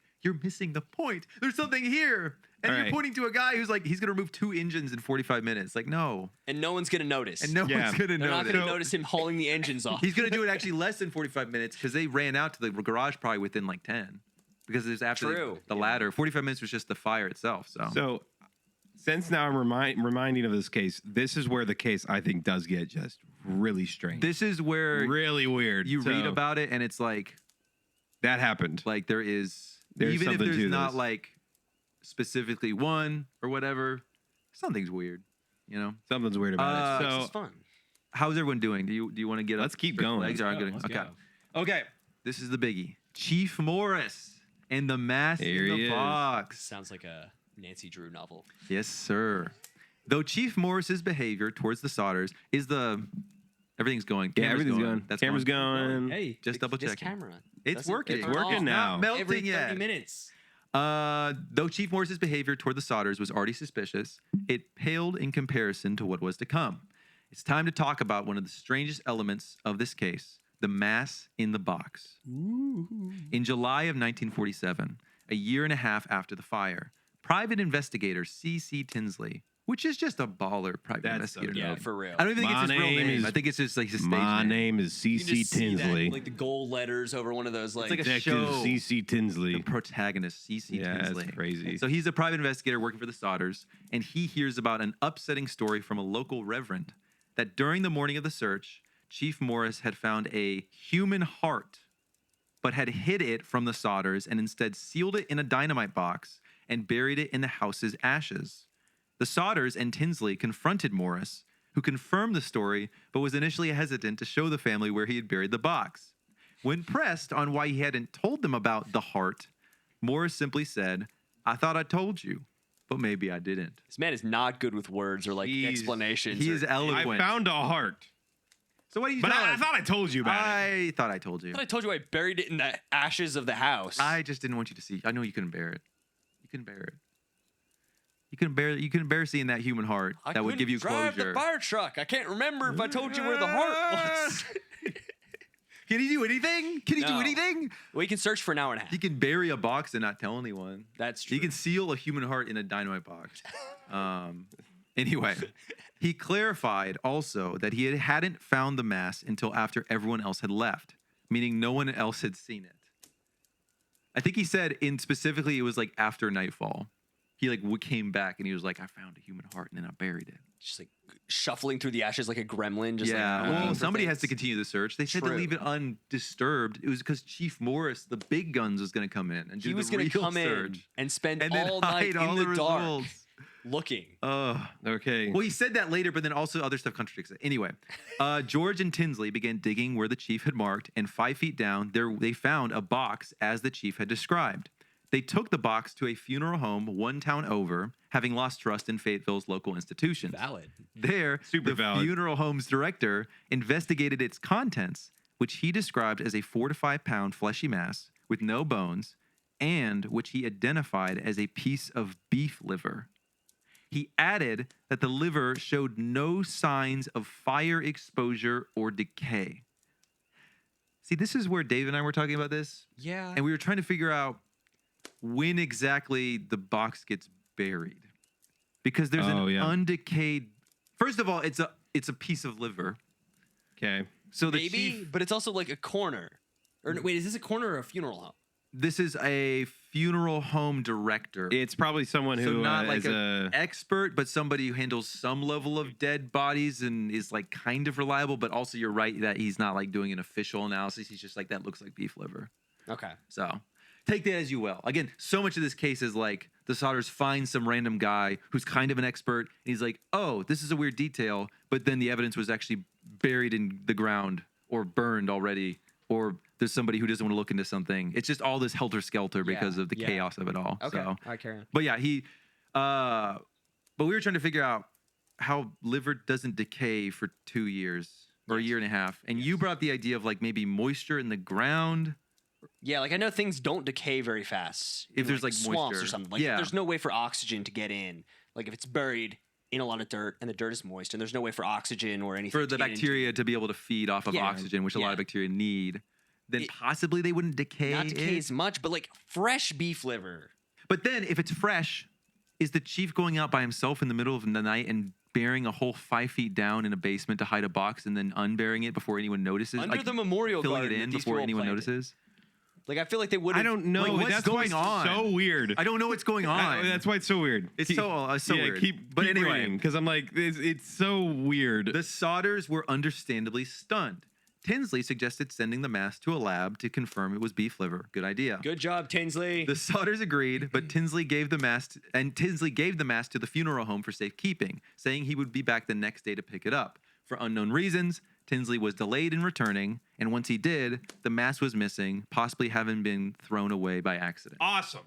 Anyway. the real evidence. Oh, sorry, we threw that away. You mean the thing that could be like a child's heart? Hey, you know, it's a funeral home. They're used to keeping track of whole bodies, not like 4 to 5 Apparently, pound fleshy masses. They put it in a jar with some preservative fluid, and somewhere in the book, I think Bragg specifies that like the brother of the funeral home director maybe put it on the back porch because of the smell.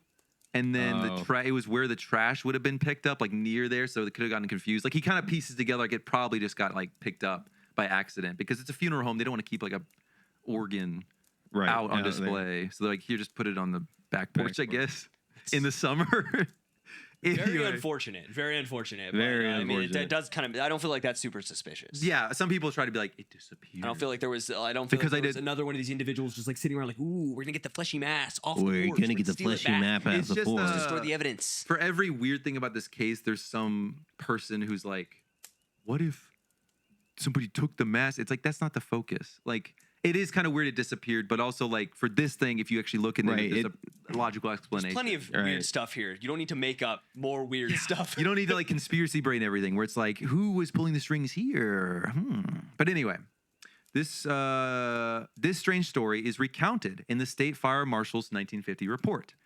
In it, the only mention of any remains reported from the morning of the fire are from the testimony of Jimmy Cipriani, Jenny's brother, who bulldozed the basement for George. So that's the Jimmy who filled in the basement. Right. Jimmy claimed that during the search, an unknown Italian man pointed him to a wash tub containing several joints of a backbone approximately 16 inches long and possibly a portion of liver. Jimmy did not know what the object was, and the stranger gave no explanation or comment. Just unknown Italian man just standing back. I see over there 16 inches of spine and a portion of liver. It's in the bathtub. And then And then just leaves. just doesn't say anything. The report further clarifies menacing. that no member of the searching party except Jimmy Cipriani ever saw any bones, mass of flesh, or tissue comparable to the mass alleged to have been buried in the ruins by Chief Morris. Because this report came out a couple years after this whole mass in the box debacle. Okay. So far, only actual evidence from the morning that we know of, according to this report, is Jimmy Cipriani saw that one thing in the tub that the ominous stranger pointed to without saying anything, which is interesting.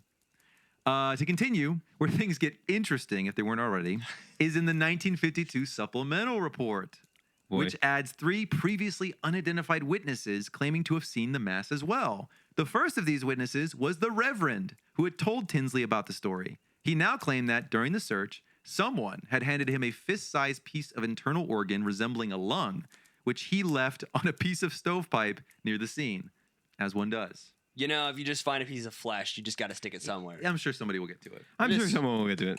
It's a search. It's a thorough I one. have a lot of thoughts, but I'll get through the situation. I'll get to thing. like where all the testimonies, so like a Yeah. couple paragraphs down. The second witness is the local Fayetteville funeral home director, the same one that the Sodders had avoided, who said that the Reverend had called him around noon that day regarding the piece of internal organ he had found. The Reverend denies ever calling him in the same report. After he arrived, the funeral home director, he arrived after everyone else had left, and while raking through the ashes, he saw a liver in a wash tub. That's all he said, is a liver. He poked the object with his rake and noted that it was soft and unburned. He said, I think specifically like it didn't look cooked, because I think people ate a lot of liver back then, and it was like they know what cooked liver looks like. Yeah. And it looked like not that way. Okay. He left it there because he was sure it was not the remains of a human body. He added, it is my opinion the Sodder children did not perish in the fire. So just as far as that goes. Okay. The third and final witness is County Prosecutor Carl Vickers, the one hesitant to investigate those with whom he had to eat and live. He claimed to have found a, quote, mass of internal organs in the rubble and had instructed Chief Morris to, quote, dispose of the remains. And yet Morris never claimed to have been acting at Vickers' bidding. Moreover, none of these witnesses explained why they had kept the mass a secret from the Sodders all those years. The 1950 report said of Morris that he cannot, quote, cannot or will not offer any explanation for his peculiar and apparently secret handling of the matter. He states that he was present at the coroner's inquest and did not make any mention of what he had found, which again, he also says later that he found it at night. Maybe that's a cope for this, but then he also says in a statement that like, I saw it here like before the inquest and then didn't tell anyone. I really don't like the I cannot or will not offer any explanation. So do you have thoughts? Yes. What are your thoughts? Okay. What's going So on? initially, thoughts without reading any further are my thoughts are, if everything's lining up in the way that it is, that these potentially were originally either buried along with the embers, or added to the situation, and then a random Italian. All of it points to an idea of like someone was trying to show that people died in the fire, and the way they did that is leaving body parts behind. But then they were like, when they got to these things. That's why someone would be like, "Hey, did you see over in that tub over there that there's like bones and stuff?" And then they just like walks away, and he's like, "Because where was that tub located? Was that?" It was in the ashes of the basement. Yeah. That's what I'm saying. Like someone had to go almost to the fire and be like, "Hey, did you see those? Did you see them?" Yeah. And it's like my feeling about this right now is that Feels like it was planted It was almost? planted. Yeah. It gets into it a little bit. Is it? Yeah, Look just at a little that. bit. Just a little bit. I think it's planted, but then like the sheer incompetence of everyone involved, Right. just managed Like, to and then lose Vickers every is planted like, thing. don't like hide that for some reason, and then Chief Morris is just Chief Morris. Maybe there's like multiple parties trying with multiple agendas. Like some people are trying to convince them one way, other people are trying to hide that convincing because they don't think it'll be credible. Who Or knows? they hit it and they were like, "Okay, we hit it," and then they're like, "Dude, what are you doing?" Yeah, like maybe like no, go back, Go back, because it's unburnt. Yeah, like this Like- doesn't look convincing. Like if anyone looks at this straight, like, Yeah. it's an And unburned. so then they liver. have to go back, and it's like, "What do you?" Okay, keep going. Do you have any thoughts, David? Yeah. No, I mean that could make sense, and if there were like multiple pieces of flesh, because it sounds like there's one with like spinal pieces attached. There's some Yeah. with bones. Which seems different than the. I feel like The a one just little 16-inch mass. chunk of with bones in it would look a little different than like a fist-sized mass of Right. liver-looking flesh. Right. Yep. I don't know, There's like conflicting know. reports even among the different statements of these seem like different pieces. but they still managed to fumble all of them and misplace almost all of them, Yes. except for the one in the dynamite box, Yes, which which was eventually got misplaced, but at least got to some form of someone who normally looks at dead people. Maybe. yeah. And then it disappeared, It's and then they threw it wild. away. Anyway, if we trust the informal analysis of the town over's funeral director and the testimony of those unconnected to the Genitolos, which is Jimmy Cipriani and then that local funeral home director, who they were sus of, but also doesn't have any known connection to the Genitolos. Okay. This mass does not seem to be human remains, but instead beef liver.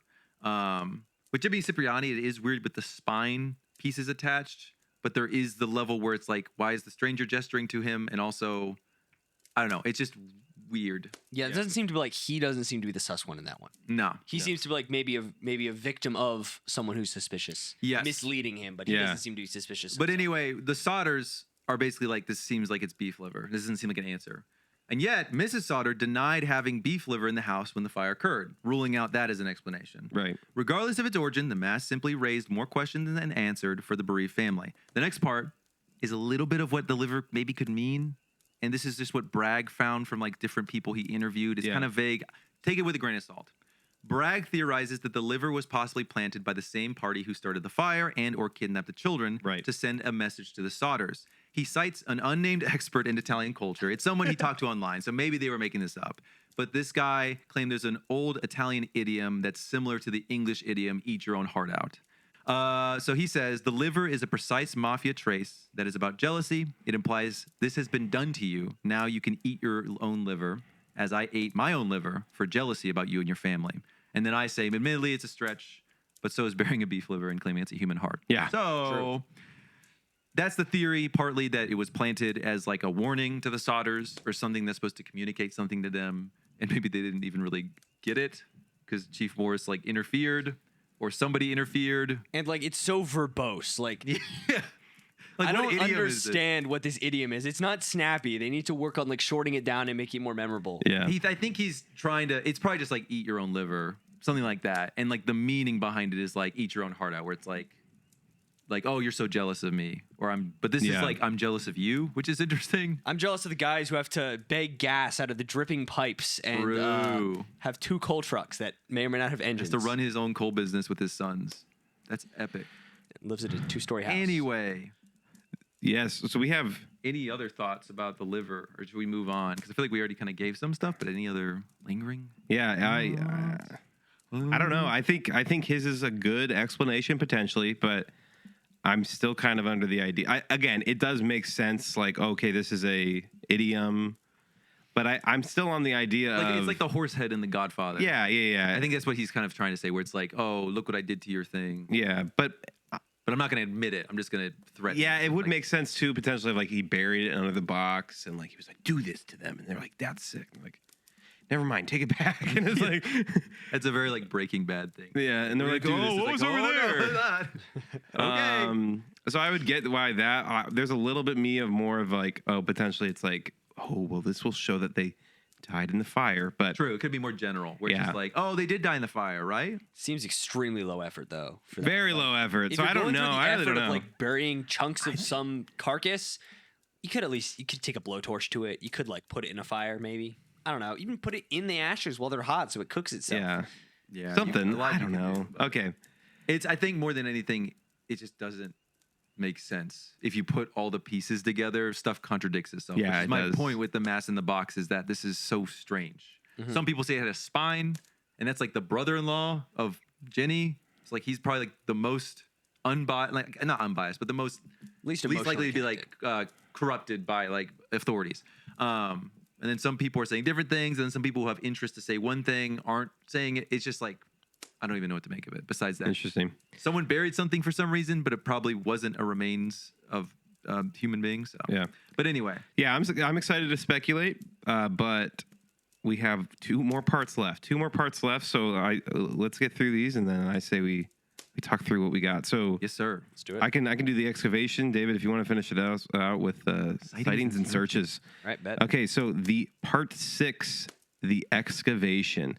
With local authorities becoming hesitant to investigate further, the Sodders wrote multiple letters to the FBI, eventually eliciting a response from the FBI Director J. Edgar Hoover. J. Edgar Oh, wow, Hoover. look at that guy. J. Edgar Hoover. Love him. Hey. Super good dude who acknowledged the family's concerns but claimed the case lay outside his agency's jurisdiction. Realizing they were on their own, they continued working with the multiple PI, and yet no leads proved substantial. The state police and the state fire marshal's 1950 report were produced in part to justify closing the case. With no definitive answer of kidnapping, there was nothing left to investigate. The Sodders decided to look for evidence where they could in the house buried remains. Okay, here we go. Finally doing it. Here we go. They're finally doing Finally. it. In August 1949, a team of 14 diggers excavated the house's basement, overseen by Smithsonian pathologist Dr. Oscar Hunter, Fire Marshal C.A. Raper. Yeah, That's his name. Also present for the dig. Disapproved of the team's method, arguing they should have dug more slowly with hand tools so as to not miss any potential remains. Dr. Hunter felt differently, believing there should be easily identified bones if the children had died in the fire. After several hours, 4 thoracic vertebrae were discovered, which were identified as human in origin. Okay, interesting. So Some human bones. some human bones? Again, What was odd about this discovery was where these bones were found where they were found. in a corner opposite from the girls' bedroom where the 5 children would have been trapped. Even more striking was how few bones were found, with Hunter expressing surprise not finding any skulls or pelvic bones, which would have been more likely to survive the fire. After analyzing the bones of the Smithsonian, Hunter also noted this showed no sign of charring, not completely unexplainable due to how skin and internal organs can insulate bones when a body is burned. Nevertheless, Hunter could not move past the lack of other skeletal remains, saying it as though these vertebrae had been more forcibly removed after death. So what he means there is he's like, it almost, these bones being here by themselves, it almost seems like they were outside of someone's body before they ended up here. Like it wasn't like it was a whole person and these are the only ones that were burned. Everything else was burned away. There would have been more. It was too like clean almost. Yeah. So it's like, and add on to the fact that they're found on the opposite side of the house from where the kids would have been. It just becomes kind of like, oh, well. I'm not sure. This like was it- after the house was buried, though, right? Yeah. Yes. So there Okay. could have been disruption as well. Yeah. Another pathologist completed his own analysis of the bones and reached similar conclusions, noting that one would expect to find the full skeletons of 5 children rather than only 4 vertebrae. George, meanwhile, was not convinced, believing the bone had been placed in the rubble sometime after the fire. The state police report speculates these bones might have been in the dirt used to fill in the basement, with the Sodders later claiming the dirt had been sourced near a local cemetery. To its credit, the report acknowledges the bones are not of any significance in the solution of the case. After the excavation, Mrs. Sodder, searching for an explanation, wrote to Cincinnati, a cremation company, asking how hot a body would have to burn to leave no remains. The company wrote back that the bodies typically were cremated at 2,000 degrees Fahrenheit, 2 to 3 hours, after which they are recognizable bones that have not been crushed or separated.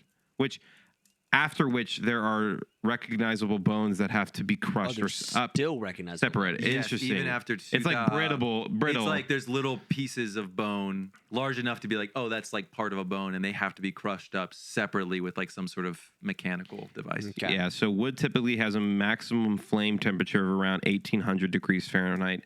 The Sodder's house was burned for around 45 minutes before collapsing into the basement. So the presence of the combustibles in the basement could have significantly increased the intensity of the fire, but as previously mentioned, what specific combustibles were present in the basement at the time of the fire was heavily disputed. And even so, it's like, great, I have these insane, combustibles, but only 45 minutes still. Yeah, and there's Well, that's when it collapsed, though. Like, Yes. everything was still hot enough that they had to douse it 8 hours later. That is true. That is true. so that's the thing. It was only upright burning for 45 minutes, but there was also a level where this remains of smoldering, still burning on some level rubble, to the point that they had to water it down when the fire department got there at 8 a.m. So it's difficult because there's a level where it's like this probably didn't burn at the temperature that like a crematorium burns bones, but also given the fact that maybe it did burn hotter with combustibles, plus how long it could have been burning, or at least how long it could have been at a very high temperature, plus the fact that you, after a not great search, bulldoze the whole site. Maybe whatever small bone fragments are left get eaten up in the rubble, get even made broken down into even smaller bits. There's a lot here where it is like, oh, maybe just because of the order of events, you just missed stuff that was there. But then there is the fact that there are just like 4 pretty intact vertebrae there that were not burned at all, which is kind of possible, but also it's weird to these 2 experts that there weren't any other remains. Yeah, it's like, why were these vertebrae specifically? Let's say they were under the exact circumstances to completely destroy everything else. Yeah, and then, when they're searching for the bones, that they destroy them to the point where nobody recognizes anything as bones, right? Yeah. Everything lines up. Like the combustibles in the basement are the same. Why are then there vertebrae that have been insulated to the point where it's like, well, they're not brittle. They're obviously intact. Yeah. And they're not going to, why is there 4 of those on the other side of the house? Which that could have just been they said It that could have just had them in them because it was from apparently a cemetery area. Goes to a cemetery and dig up dirt to fill their house. I guess Jenny's brother. I guess their brother-in-law. That's just what he does. Crazy. And then the fact that there's nothing. There was nothing the morning they searched, which obviously it wasn't a great search. But from how these pathologists talk, it's like, well, we would have expected some sort of bone. Right, there should have been something. There's just a lot of conflicting facts where it's like, it could be that they just were completely destroyed, but then you have people saying that doesn't seem likely, and yeah, it's a mess. I feel like I could kind of go 50-50 on that one. Same. I really could. In terms of that part alone, it's like, I could see it very feasibly just being like, they had gasoline and tires in the basement, and it just collapsed in a way, and things just happened so that stuff got extra destroyed, plus the bulldozing got rid of what was left. So, but it's up in the air. All right, final part 7. David, do you want to Part just 7. read through this and Sure. And we'll discuss. We'll discuss and after. we can stop in the meantime, but yeah. All right. Part 7, sightings and searches. Due to the family's tireless campaigning, the children's disappearance became more and more widely known. With this notoriety came reports from people claiming to have seen the children on the days following the fire. One woman claimed to have seen the children leaving a tourist stop with some strangers in a car with Florida license plates. Oh. The Floridians. Yeah, true. Those The Floridians. Sodder's PIs, knowing Jenny's brother lives in Florida, began investigating the possibility her relatives had kidnapped the children. Which is his Jenny's brother, Frank. It's not Yeah. Jimmy. Jimmy obviously lives up with them. Okay. But it's a different brother All right. who lives in Florida. And they're like, what if they kidnapped them? What if they kidnapped their relatives' kids? Stealing their nephews and nieces. And nieces. Initially, local Tampa PIs coordinated with the Sodders team claimed to have multiple reports of 4 unidentified children living with the Ciprianis. Ciprianis. Okay. Yeah, you got it. The situation escalated until both local Floridian police and the FBI were involved. Finally, the FBI got there. Yay. But after interviewing the Ciprianis, as well as checking birth certificates and school records, they found the children were in fact the Ciprianis. with even the local PIs admitting their error. It's kind of funny. They're like, It could be them. it could be them, and they're like, we were wrong. they're our kids, and they're like, I think oh. there's literally letters Bragg has where like they're just like later on they're like, yeah, our evidence just actually wasn't the best. Like it was kind of some assumptions we made. The kids were just like, here's the birth certificates. They're ours. They're here. And yet the Sodders kept investigating leads, including the testimony of Ida Crutchfield. Yep. In a notarized statement to police, Ida claimed to have seen 4 younger children at her Charleston hotel, accompanied by 2 Italian men and women in the days following the fire. Which Charleston, West Virginia is like an hour out from Fayette, but it's relatively nearby. Okay. Maybe like 2 hours out. Pretty close. Yeah, it's where that state fire marshal representative came from. Oh. Yeah, so it's a Got there couple hours out. relatively early. Yeah. The group arrived late at night, and when she began talking to one of the children, one of the men looked at her in a hostile manner and began talking rapidly in Italian, after which the entire group became quiet and stopped talking to her. They left early the next morning with Ida not aware of the fire at the time. In fact, it was not until 2 years after the fire that she would see the children's pictures in the paper and make the connection. That's a little while. It's a little while. Keep going. And not until 5 years after that, she would submit her signed statement, drawing into question the accuracy of her account. Nevertheless, the Sodders took this sighting as just more motivation to continue their search. Yeah, It they're was grieving. 7 years between when she saw that and when she actually gave in the notarized statement from police, which is when it had definitely at that point permeated a lot of broader culture. That seems a little long, but I get the Sodders grieving here. 100% being like, Yeah. there's this lady, it's 4 of our 5 kids, and they are acting suspicious, and they're nearby, so it's like, that is weird that happened. Maybe, is that her memory accurate at that point? Yeah. But yeah. Who knows?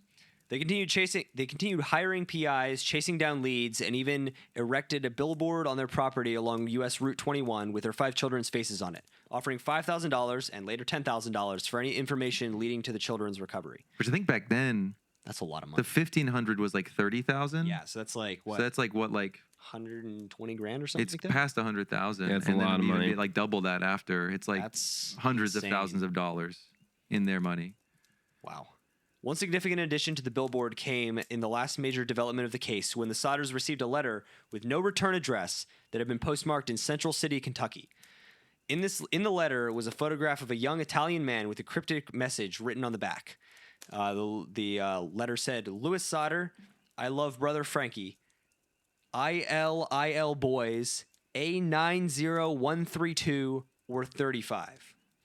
The Sodder believed the man in the photograph might be their son, Louis, and that the message could have been an attempt by him or someone close to him to let them know he was alive. They ended up adding a large print of this photo to their billboard, identifying it as a grown-up Louis. So did the letter actually say the A90132 Yes. or 35? Yes, which I believe Okay. Bragg mentions that maybe, I think they're Italian zip codes. Like this isn't a specifically, like it could be an Italian zip code. And also it is, it's 32 and then the word or and then 35. Right. Okay, so it wasn't it's like, like- It wasn't like misread it, it was indistinct. like, okay. It was the letter, it was the word or, which that's why I think the Sodders ended up maybe being like, or people, internet people had kind of been like, oh, maybe they were taken to Italy and then Lewis was somehow able to get a letter back through Kentucky somehow or gone to the U.S. somehow, but there were people out. It all kind of comes back to like this idea of like some grander conspiracy, but like within like some bigger organization, like the mafia. And then like he was taken to Italy and that's like a zip code where he was actually kept and then brother Frankie, not really, I couldn't find specifically what that was referenced to. Like his uncle is Frank. But none of the kids were named Frankie. No. So it's just is kind of like a cryptic message that I think even the Sodders were like, what does this mean beyond that's our so son's weird. name? And it's a picture of a guy who does kind of look like him. You can if you want to edit it in at some point. There's a picture like this picture we could Edit it in. and it is it does like vaguely look like it's an Yeah. Italian guy and their son had those same kind of typical features. So Okay. but anyway, They hired another PI to go to Central City and investigate the lead, but they never heard from him again, eventually concluding that he had simply taken their money and run. Wholesome guy. yeah. Mr. Sodder later noted in a newspaper story that letter, like all our others, had been opened and then resealed, meaning that someone was opening their mail. Oh, so this is another conspiracy thing where they think people are like They think reading maybe their are looking stuff. through their mail. It's a bigger thing, which, grief, you already are maybe facing some smaller conspiracy, and then like what isn't true at that point. Yeah. You know? Like maybe they could be like, and maybe it even could have been like local people being like, keep tabs on them. Who knows? The Alex Jones syndrome of you see one weird thing and your brain just. There is one weird crazy thing, and then it breaks, and it's like, well, anything could be real. Yeah. Now. The door is open. So. Yeah. The photograph represents the final major development in the Sodder case. This does not mean George and Jenny or the Sodder family ever gave up looking, however. George continued investigating until his death to cancer in 1969. You got it. And Jenny carried on this effort until her passing in 1989. Their children continued this legacy, with even their youngest, Sylvia, promoting continued investigation on popular internet forum websleuths.com until her passing in 2022. Her death marked the passing of the last living Sodder child and the last family member alive during the fire. And yet the mystery lives on to this day, with people continuing to argue as to whether this case represents the family's inability to move past horrific tragedy or a more sinister conspiracy, be it arson or an elaborate kidnapping. At this point, it seems the children's fate will remain one of America's strangest unsolved mysteries. And that is it for the Sodder family mystery. Mm-hmm. So yeah, I have thoughts. Do you want me to tell my thoughts? Tell your thoughts. So I think it could be the two in my mind are it legitimately. I think this is less likely. I think it legitimately was an accident. Mm-hmm. They died in the fire. That's it. The other part of that is it wasn't an accident. It was intentional. Not a larger conspiracy. They did die in the fire. Mm-hmm. And there was some the little liver and stuff. There were some remains, but then it wasn't handled correctly. It wasn't handled correctly, and there was just too much going on that just happened. The last one is obviously, I don't think it's a higher conspiracy. I don't believe that at all. Not like the mafia. Yeah, I don't think the mafia are involved. The only way it They're could Italian, though. That's always what it is. Yeah, it's like always Come that. on. That's so much more Such fun. a stereotype. A very big stereotype. This tragedy could be fun. Um, This tragedy could be fun. this is it could be funny, Like guys. It's like The Godfather. The only reason I could say maybe is because of the liver and the reason why it could have been there. Well, that just like That's it's just so weird. confusing. I do think that it's probably more likely they died in the fire. But then what was he doing? What was he doing? Is he insane? I just Why don't is know. he Chief burying Morris might be organs? insane. I think he might be insane. He's like, I can't drive the fire apparatus. And then he's like, yeah, I'm going to bury a liver in a dynamite box. Every 5 step feet of the deep. way. It's like, have you seen the first Puss in Boots? I think I have at some point, but I don't remember. Where like Humpty Dumpty, there's this, like the gag where he like at the end of the movie, he's like, I was there all the time. And then it just cuts back to a bunch of random scenes and he just like walks out from behind like a curtain in each of them. That's what it feels like Chief Morris is. He's just like there. All like the time. randomly. He doesn't contribute to any Not of the even like part of a conspiracy. It's conspiracy. just- He's just there being incompetent. or doing Or weird stuff malicious. with no explanation. Yeah, I don't know. I found some liver, actually. I'm convinced there was foul play involved. At least. I agree. Whether the children actually were kidnapped, I don't know. I could see, for instance, Do you hear that? oh yeah, There's this someone honking their horn continuously for probably the last Is it like 10 a to Cedarville thing? Oh, 10 to 15 just seconds. revealed our location. yeah, you just did. But bleep it out. I guess I'll have to bleep that out. Bleep that out. Timestamp. You'll figure People it out. might show up at my house. Is it a Yeah, local thing? I know what it is. It's I think it's a local. Like it's the sports thing? I think it's the soccer team does it Oh, yeah. Oh. when they're like we have like a last practice or something. I don't because know. My window's open. they're so- close to being done. Anyway, I think there's at least foul play. Foul play, not foul practice. Foul play involved. malpractice. Foul play. There's got to be some level of that. I just can't get to the point that that's not the outcome of the kids. I just don't know. It would make sense to say it's just the whole liver in the box thing is the thing that makes this case the most confusing. Of like, It goes from why like, did you do that? oh, somebody maybe set our house on fire and maybe somebody kidnapped to what is going on? Like, there's Yeah. a conspiracy that is beyond my comprehension. Yeah. Not somebody hates us and they want to burn our house. Somebody's trying to convince. I don't even know what they're trying to do. Yeah. You know, like what's the purpose? There's not even a clear purpose. Yeah. It's just doing there. this. It's Lovecraftian, if you will.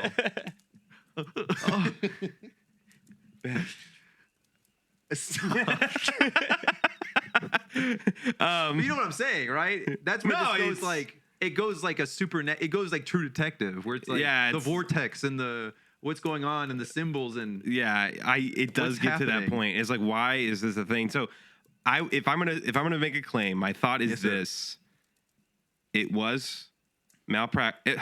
My gosh, it was foul. it's malpractice. Foul play was involved. Yep.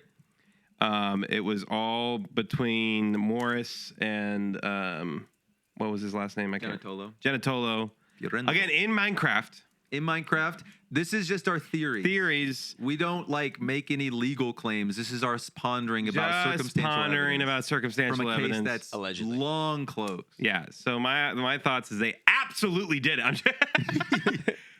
I think they had a part in it. Mm-hmm. And I'm going to think that the liver then stands for this kind of like,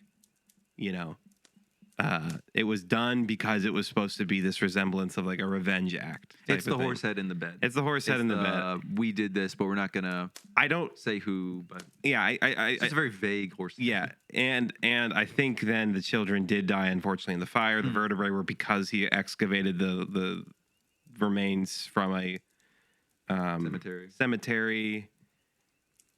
So those are my thoughts. The other potential that's in my mind is that everything was planted after to make it seem that they did die. I just don't think it was all an accident. Just with how much happened, it doesn't make sense that all of it was an accident. Those are my thoughts. I wonder if, and I'll ask David you next about what you think, if you have any thoughts. But I did want to bounce off that so I don't forget. I wonder if the remains, the liver, is not because they didn't die in the fire, but because it was intentional. Yeah. And there are people who are like, just stop looking into it. Yeah. Because the Sodders, they maybe are like, they were kidnapped, but still, regardless of what they think, they're looking into it. And the more they're looking into it, the more they could uncover, maybe not kidnapping, but who actually did the arson or whatever, if it was that. So then it's like, hey, your kids did die in the fire, okay?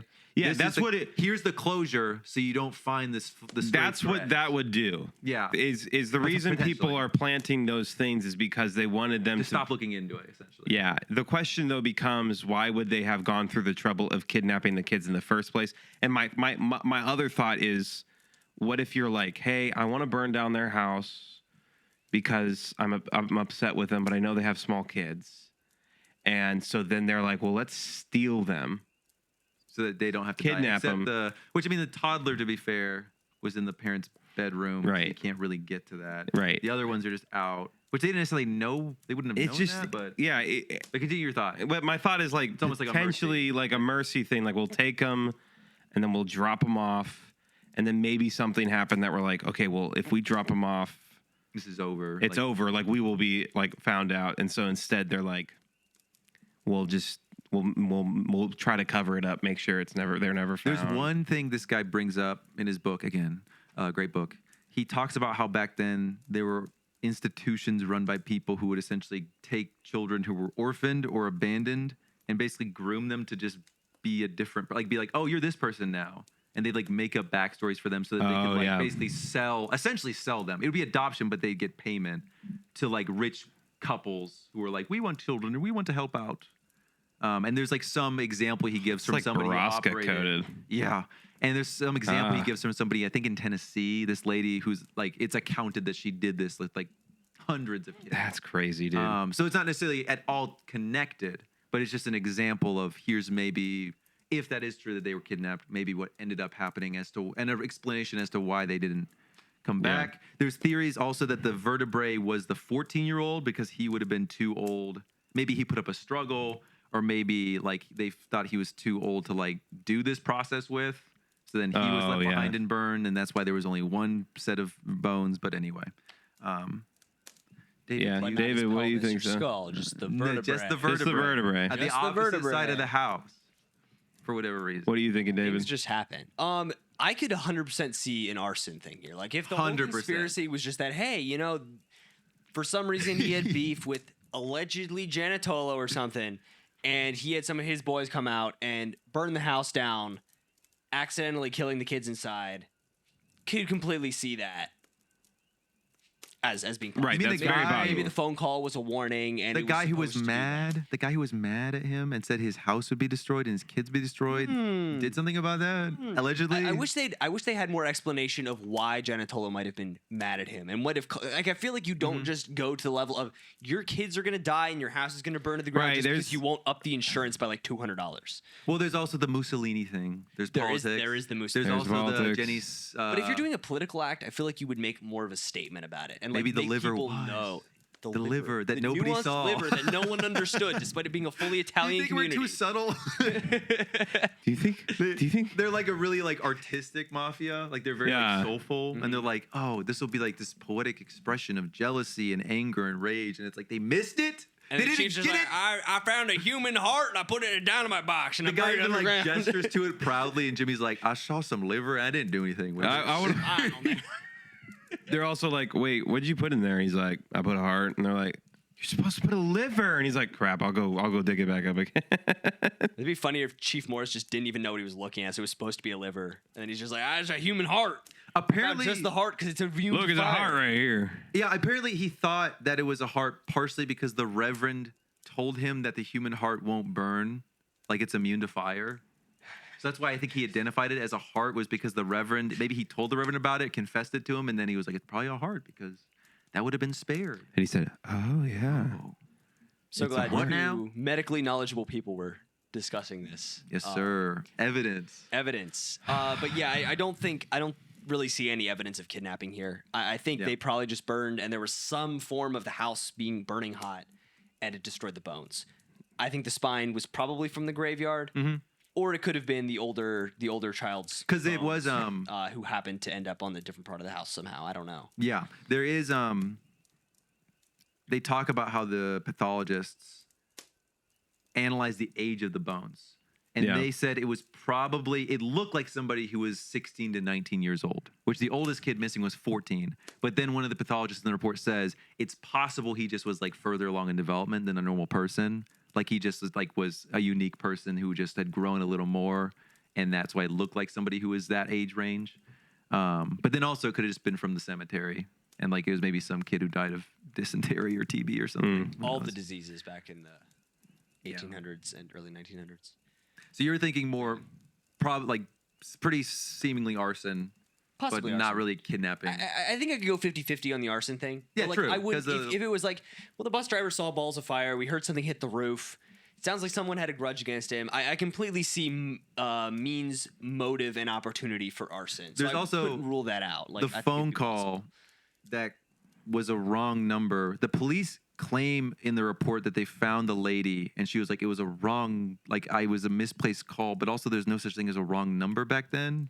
Yeah, so the operator would have had to like plug the wire. Like into the- essentially that it was like it just went to the wrong household for some reason, and it's like, Okay. oh, it could be that, or maybe she called for some other reason. some mysterious reason. Who knows?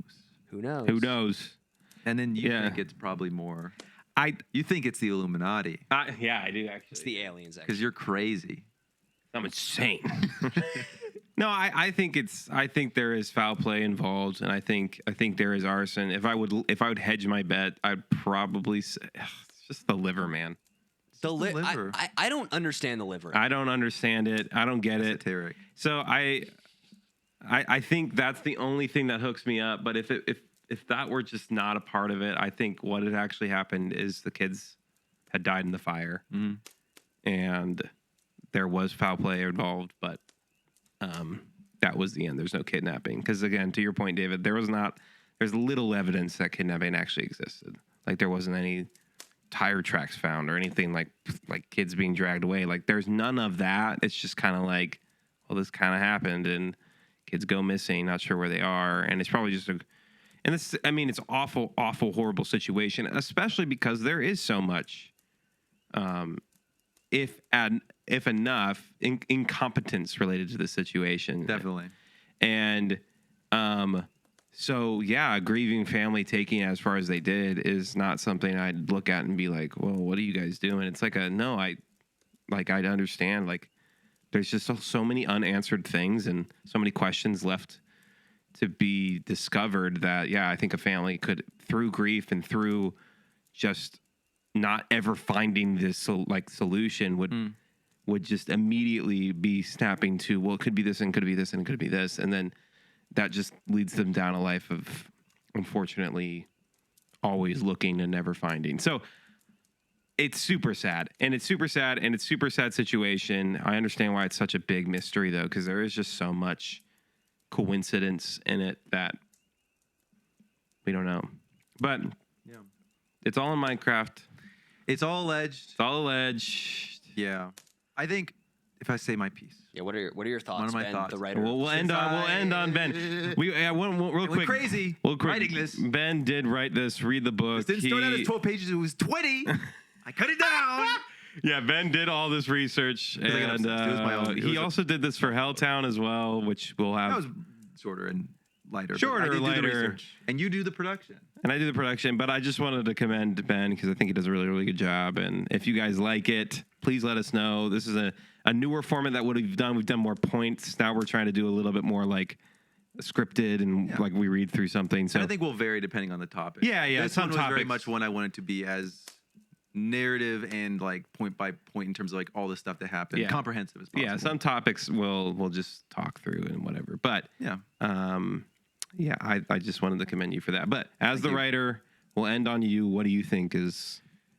I think I agree with you guys for the most part. I think it seems there's just so many coincidences of like this guy, and then he said it was going to burn down, and then there was this other guy who showed up, and then there was a guy watching the family, and I think it seems like it was intentionally set fire, allegedly.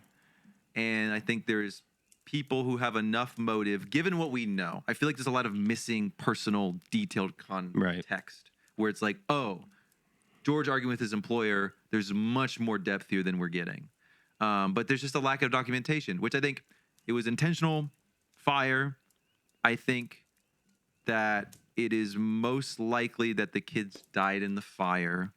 But I completely understand as a family member and as a parent, because you don't ever see like any evidence that they were dead, like knowing that means they could be alive and never letting that go. Yeah. Like you go to bed, all of you go to bed and you know the children are in this room and then you never see them again. You never see a piece of their body confirmed. You never see like specific evidence that they died. And I think the reason that was because of so much incompetence, so much like shoddy searches, and the chief of the volunteer fire department, like admittedly, but like him just like not caring.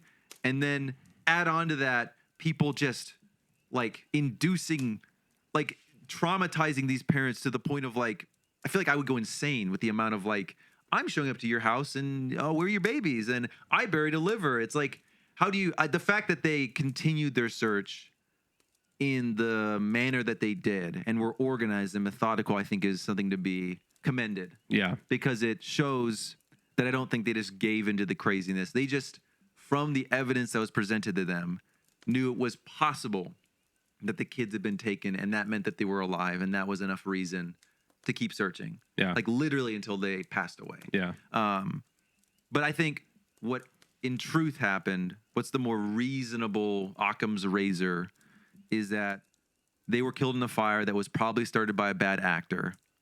And that because of bad evidence collecting, because of mishandling of evidence they did have, because of people just not caring enough, what would have provided closure to the family wasn't actually found. And then you bulldoze a basement, understandably, because nobody's coming to search it. People are stopping by. It's becoming a tourist attraction. Right.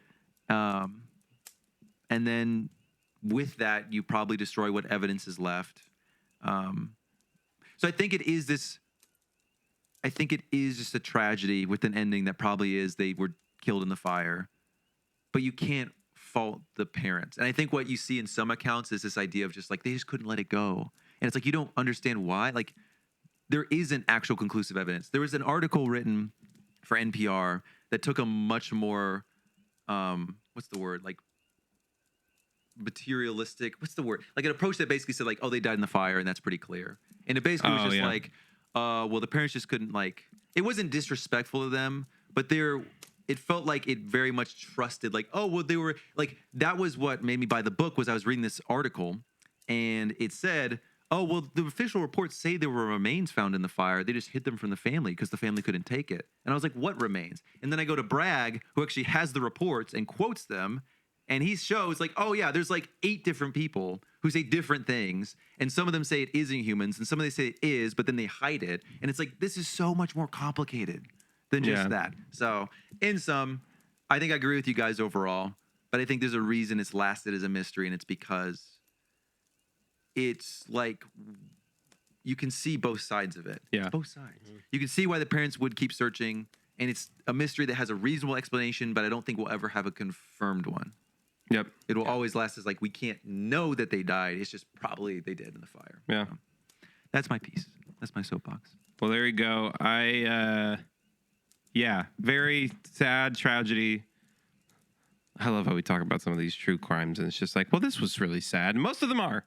Yeah. Most of them are. But that's just the reality of life, and they're interesting. But in the end of the day, it's still something we want to make sure we are promoting as what it is, and that is a tragedy. And so, but on that very fun note, On that uplifting note, thank you for joining us today for Tales from Delphi National Park. Again, if you like us, please subscribe. Super helps out.